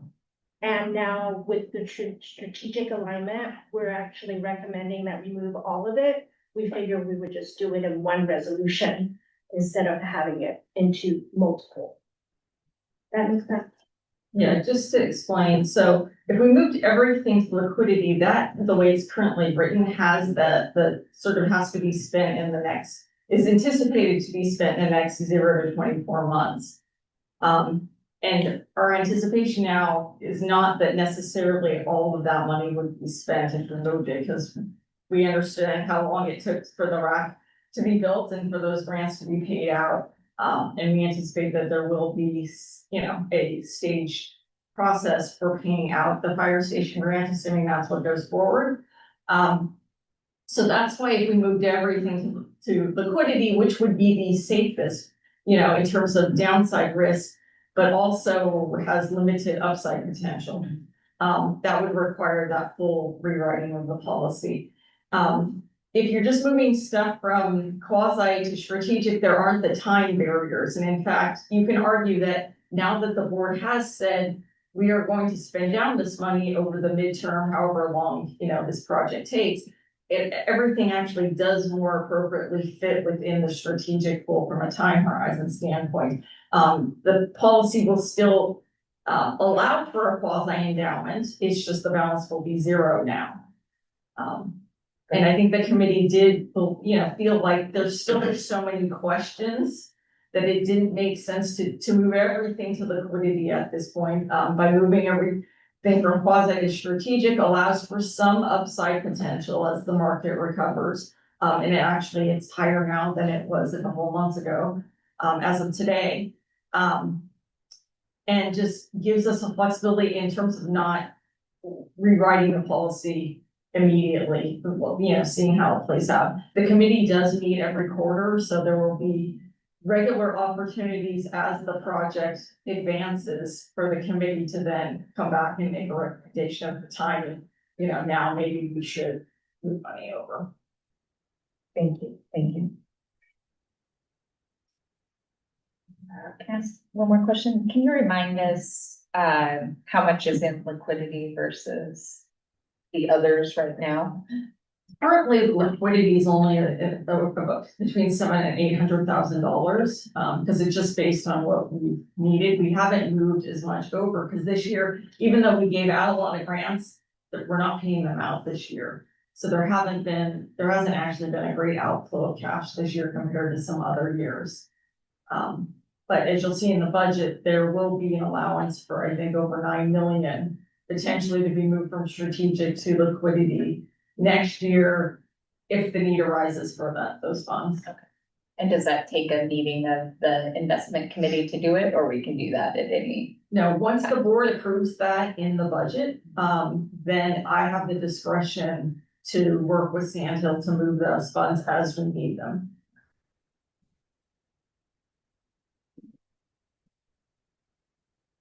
Any other questions? Okay, so as Belinda has just mentioned that the committee itself, we consider the two resolutions separately. But when we were talking about it, we started talking about administratively, does it make sense to combine the two?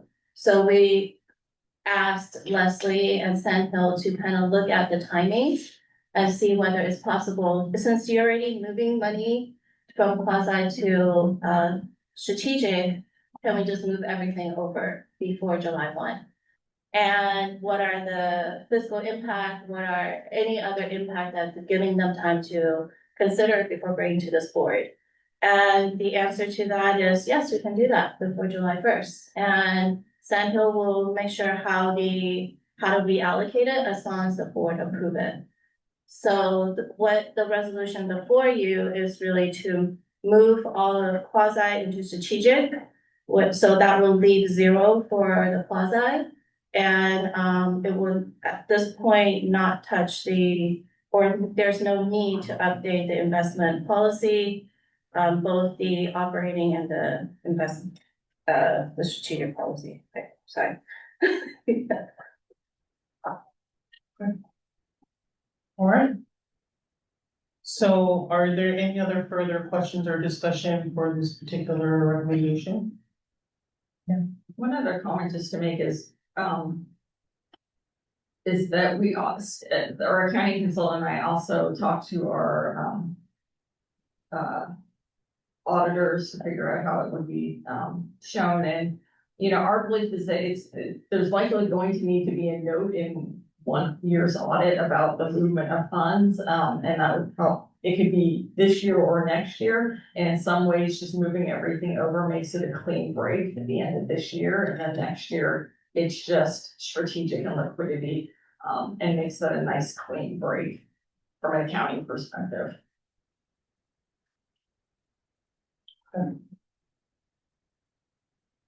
Are there any comments from the public? There are no hands raised online. Okay. Unless there's any further comments from the board, may I call for a motion to adopt the resolution redesignating all funds in the quasi-endowment pool to the strategic pool by June 30th, 2025? So moved.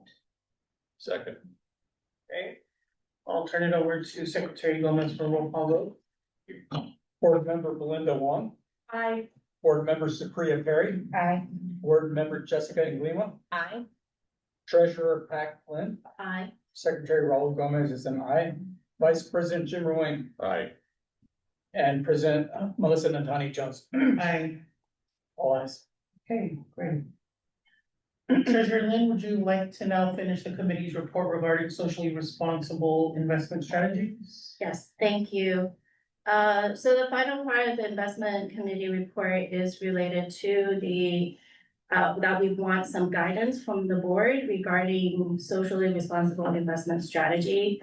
You may recall back in September that Sandhill Global CEO had come and provided a primer to the board. And that the public on what socially responsible investing is like, and what the strategy might look like for the foundation. By consensus at that time, the committee decided that the board's decision to spend down the remaining and the related redesignation of the funds from quasi to strategic, with a future redesignation of all funds to the liquidity anticipating in the next few years, render that this question moot. The committee doesn't recommend that the board consider this, and one of the reasons being is that the process of evaluating the strategic, the socially responsible investment is going to take a long time, which may, by the time that we've gone through this exercise, we have already allocated the money. It just doesn't make sense. There is also a lesser part, which is there is because as we mentioned that the strategic pool is 70%, it's actually here greater than 72% in fixed income, that there's very limited investment opportunities out there in this particular arena that is applicable to now in the strategic pool. And with that said, though, we do want to get the board's direction on whether we should continue to investigate this or put it in the back burner until if it ever needs to come back up. Any comments or questions from the board regarding this item? Back burner. Okay. The back burner or? Or not even be considered at all. Well, Okay, is there any discussion? I guess I just had a question. Does Sandhill already, I mean, is there an eye within sort of their existing portfolio investment strategy, any of that, that does take into account, and I don't wanna get into a huge discussion about what socially responsible, investments look like, but I guess just to, maybe reassure the public that throughout sort of the stewardship of these funds, there's been some, thought towards So I think, where the investments are made. so in the market, there are growing desire in the very socially responsible investments. And various organizations do determine that in terms of what their goals are. For example, environmental may say they are not going to invest in certain industries in their portfolio. Our challenge is that we do not have such a set, clear mission for the foundation, as well as what values are we aligning ourselves to, aside from the fact that we have already part of our strategy to say no PG&E. Additionally, we're looking at indices and pools and not with single investments. If our portfolio is different, then yes, we can look at that more easily. There are also other factors to consider, that it's to consider, but not saying that those are the decision, the breaking decision point. I can't think of the word right now. That when we start talking about SRI type investments, the fees are higher, the returns are lower, and the management of it is greater. And really is a question of based on where we are right now, is it worth it to look at it right now? Given our environment, given that we are looking at winding down, it may not make sense. It doesn't make sense to look at relook at our entire investment strategy again, given what our plan is in terms of winding down. Got it. Okay. Yeah, and the fact that it's in these indices where the money is spread out.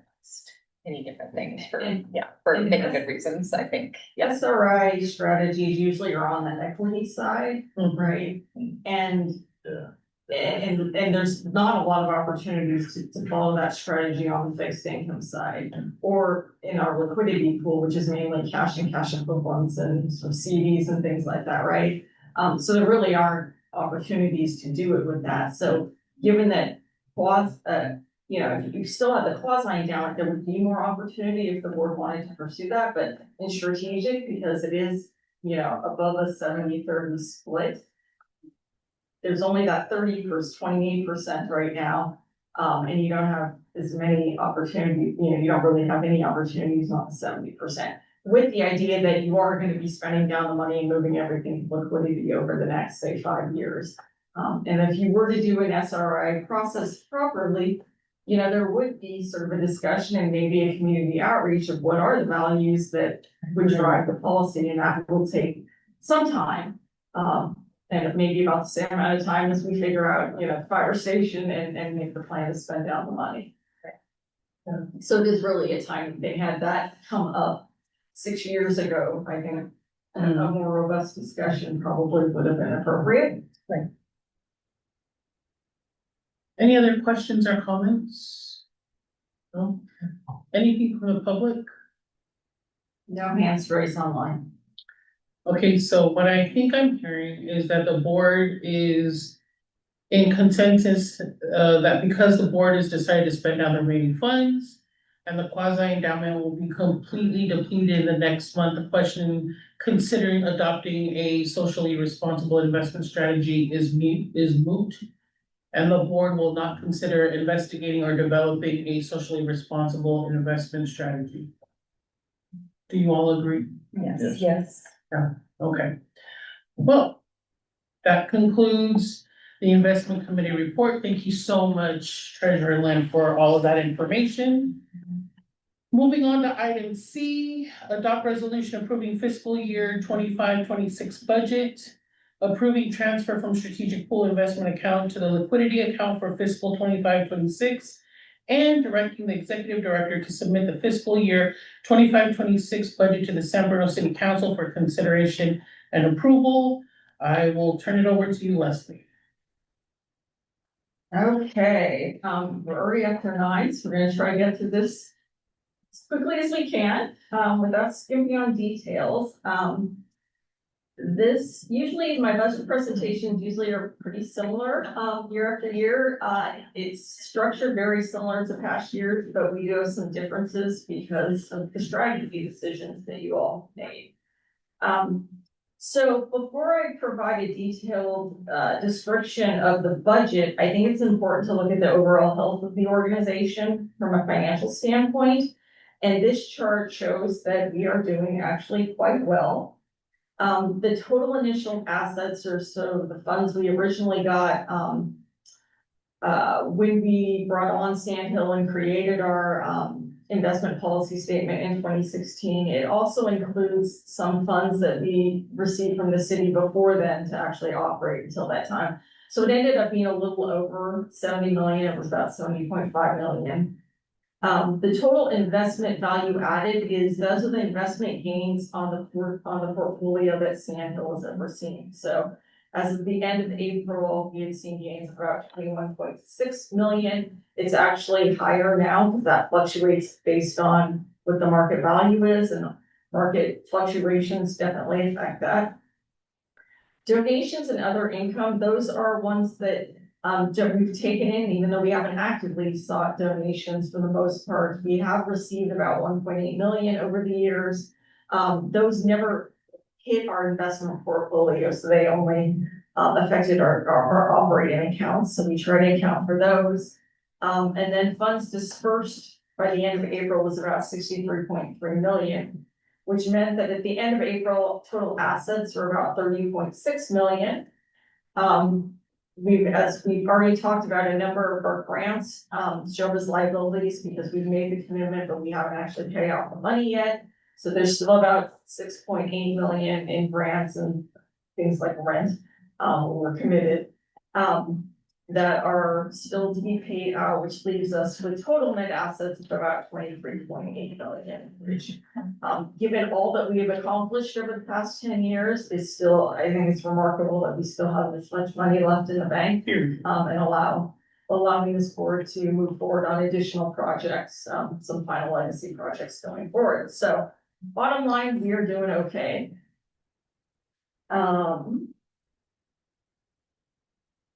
It's also important to look at the budget in the context of the board's strategy decisions from last month. And as I said before, this budget does reflect those changes. So in terms of winding down customer scholarships and community grants, that's all in the movement from quasi endowment to strategic, that's all reflected in this budget. Also want to remind you that our budget's a little different than other nonprofit budgets that tend to be revenue driven because they can only spend what they raise typically. We actually do have money in the bank. And so what you see in our budget, expenses are what we are going to actually be spending or committing to this year. So if we, like, say, do the first fire station grant this coming year, it could be a fairly big, multi-million-dollar grant, but we probably aren't paying it out this year. So there'll be higher expenses, are what we call revenue, or the funds available for operation, which is really just transfers from our investment portfolio to our operating budget. That is based on what our actual cash outflow needs are for the year. And a lot of that is driven by when these grants that we've already committed to, what the timing is for paying out those grants. So the fact that we don't, I mean, this year we actually have much more revenue coming in, quote, revenue coming in than expenses, predicted. You know, a lot of years it hasn't been, it's been the exact opposite, because we made really big commitments and then not had to pay out that much. So don't be concerned when there isn't sort of synchronicity between expenses and funds available for operations, because they are based on different factors. Okay, let's start with expenses this year. We've got three main categories of expenses. Personnel expenses are lower with the elimination of the program manager position. Our non-personnel support costs are also expected to be lower, mainly due to the wind down of those two community grants and Crestmore scholarship programs. Note that the budgeted numbers are ceilings. We typically do come under budget.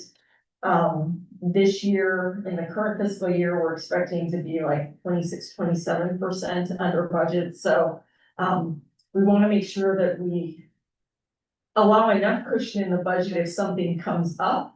But you know, we still try to be as fiscally minded as possible and typically come in well under budget on the operating expense side.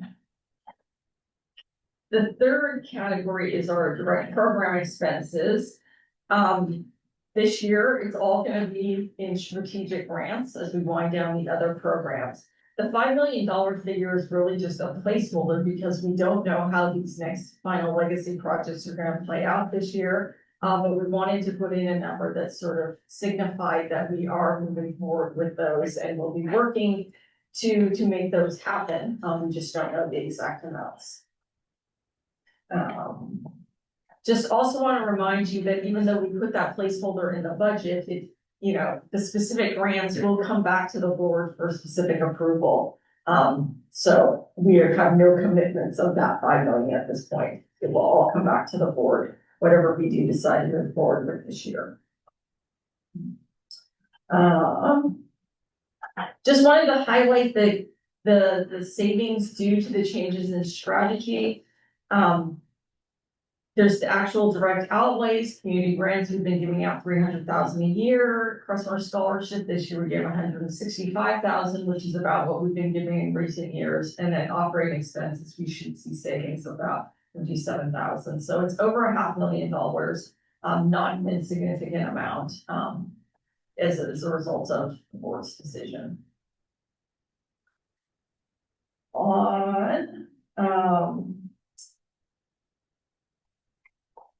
In terms of the breakdown of our quote income or the funds available for operation, notice that we typically don't budget much on the operating income side. Donations, we do receive them usually, and there's a good chance we will receive some small ones again this coming year, but we have no formal commitments at this point, so there's nothing in the budget. But it's likely that something will come up. In terms of miscellaneous income, that typically is when a grant is given in one fiscal year, then later, sometimes they haven't spent the whole amount and they return part of the grant, or we just don't pay out the full amount. That, because it's in different fiscal years, it shows up as income. And that's really just an accounting issue. We don't really have any other income streams, so that's what miscellaneous income is. So we're not predicting at this point any operating income budgeted. Really all of our quote revenue is the transfers from our investment portfolio this year, because we're moving everything you just approved, moving all quasi endowment to strategic. There will be no quasi endowment payout. Everything will be transfers from strategic to liquidity, which we pegged at about $9.5 million. And that is based on all of our cash needs. Just want to remind you in terms of the RAC grants, we moved way back. I think the last movement was in the 22-23 fiscal year. We moved over to liquidity everything for the $51.5 million for the RAC design and construction, even though we have about $250 9,000 left to pay, that money is already in liquidity. So all of the new movements this coming year are for non-RAC construction purposes. This shows you the breakdown of what we anticipate may be our cash needs in terms of the strategic grants, predicting what we'll have to pay out or may have to pay out this year. Things like the Crestmore Fields, we still don't really have a time schedule because they're still working through their plans. And we're only half of the project cost, so it may be that ours gets used up first. So we're not sure what we would be paying out the next fiscal year, so we put the full $3.4 million placeholder. Chances are it's gonna be something under that, but we wanted the flexibility depending on the timing of that project. Also put the full $5 million for that earmarked strategic grant placeholder. Again, chances are we would not be paying that out, but we want the flexibility if for whatever reason grants got structured that way, we would be able to do that. As you'll see in the resolution, even with the payouts, the resolution gives me the discretion, once you've approved the overall number, to actually work with Sandhill based on our cash needs, so that if we don't need the full amount, we will not move over the full amount in this coming fiscal year. So our total strategic cash needs are a little over 10 million, but we've got some carry forward of about 700,000 from this current fiscal year. So our strategic payout comes to about 9.5 million. So that is the budget. In a nutshell, the resolution before you does three main things. It approves the budget for fiscal year 25-26. It approves the transfer from strategic pool to liquidity of 9.5 million to cover our cash needs. And then it also gives me the discretion to move that as we actually need it and not do the full amount if not needed. And then finally, it directs me to submit our budget to the San Bernardino City Council for approval. That's in our bylaws that the council needs to approve our budget each year, and assuming you approve the budget tonight, it will go to the council at their next council meeting next week. Usually it's done in a two-stage process where I present the budget at their first June meeting, and then it comes back for actual approval on the council's second meeting of the month in June before the end of the fiscal year. Okay. Are there any questions from the board? Comments? I just have one. In terms of donations, so if we have sunsetted our programs and YouTube or the Johnson and family what happens if they want to do? Are we redirecting them? Are we? Yeah, so we would ask them to make it towards one of the, either to do a general donation that's not restricted to a specific program, or, you know, for potentially one of the remaining legacy projects. Yes. Okay. This is really just basic, but like in terms of, so if the net assets are 23.8 and our operating strategic cash needs are 10.2, where's the rest living, just so I understand what, like, if we're closing out the quasi, does that even make sense? I guess I'm trying to. So everything will get moved over to strategic. Our overall portfolio amount will stay basically the same. Okay, all right. Which right now is 31 million, but we've got commitments. Okay. And some of the needs of that 9.5 million would be for potentially the beginning of these final legacy projects. Okay. Any other questions? In the next fiscal. Got it. Okay. Thank you. Yeah, that's one real quick that it's all good. That I had asked Leslie offline, but might be good to discuss, which is, do we anticipate our operating budget kind of further reducing in future years? Now that, we're kind of trimming our offerings. I do think there will be future declines. I did the best to estimate sort of where we would see some savings with the wind down. of the two programs that I could easily identify. I think there will be others, things like in insurance. As our portfolio gets smaller, we have less personnel exposure. Those are likely to go down, and they have actually gone down a little in recent years as we've spent down for the RAC. But I have no way to really predict that, so will be savings in other areas. You know, I always, like on the legal budget, which is one of our larger line items, usually allow for some cushion in case something comes up, because if there were, we got sued or there was something, that usually gets expensive, and so you want some cushion in that budget for that. We usually do come under budget on our legal line. So there's some cushion that actually probably won't get spent, and maybe a bigger cushion than I needed this year, and just this being our first year as we wind down. There will need to be discussions about further cuts in terms of personnel costs as well going forward. And will be part of what the strategic planning subcommittee will be talking about going forward as well. So I do think this is just the beginning. Yeah, that's helpful. Okay.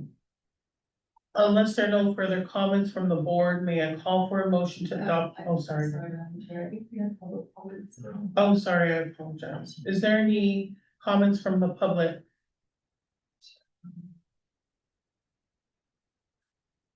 No comments online.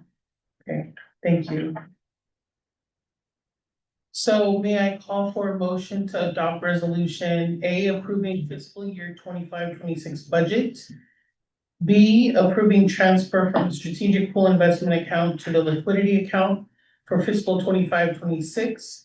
And C, directing the executive director to submit the fiscal year 25-26 budget to the San Bernardino City Council for consideration and approval. So moved. Second. Okay, I'll turn it over to Secretary Gomez for roll call vote. Thank you. Board Member Belinda Wong. Aye. Board Member Supriya Perry. Aye. Board Member Jessica N. Lima. Aye. Treasurer Pac Lynn. Aye. Secretary Raul Gomez is an aye. Vice President Jim Ruane. Aye. President Melissa Natani Jones. Aye. All ayes. Thank you. Item number 9, board member comments. Would any board member like to make a comment at this time? Okay. Not. I will move to item number 10 to adjourn. May I have a motion to adjourn the meeting?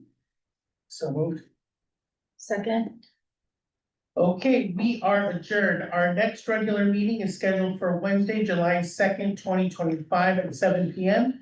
But if we have no pressing business to conduct, we will cancel that meeting. The next meeting after that will be scheduled for Wednesday, August 6th, 2025 at 7 p.m.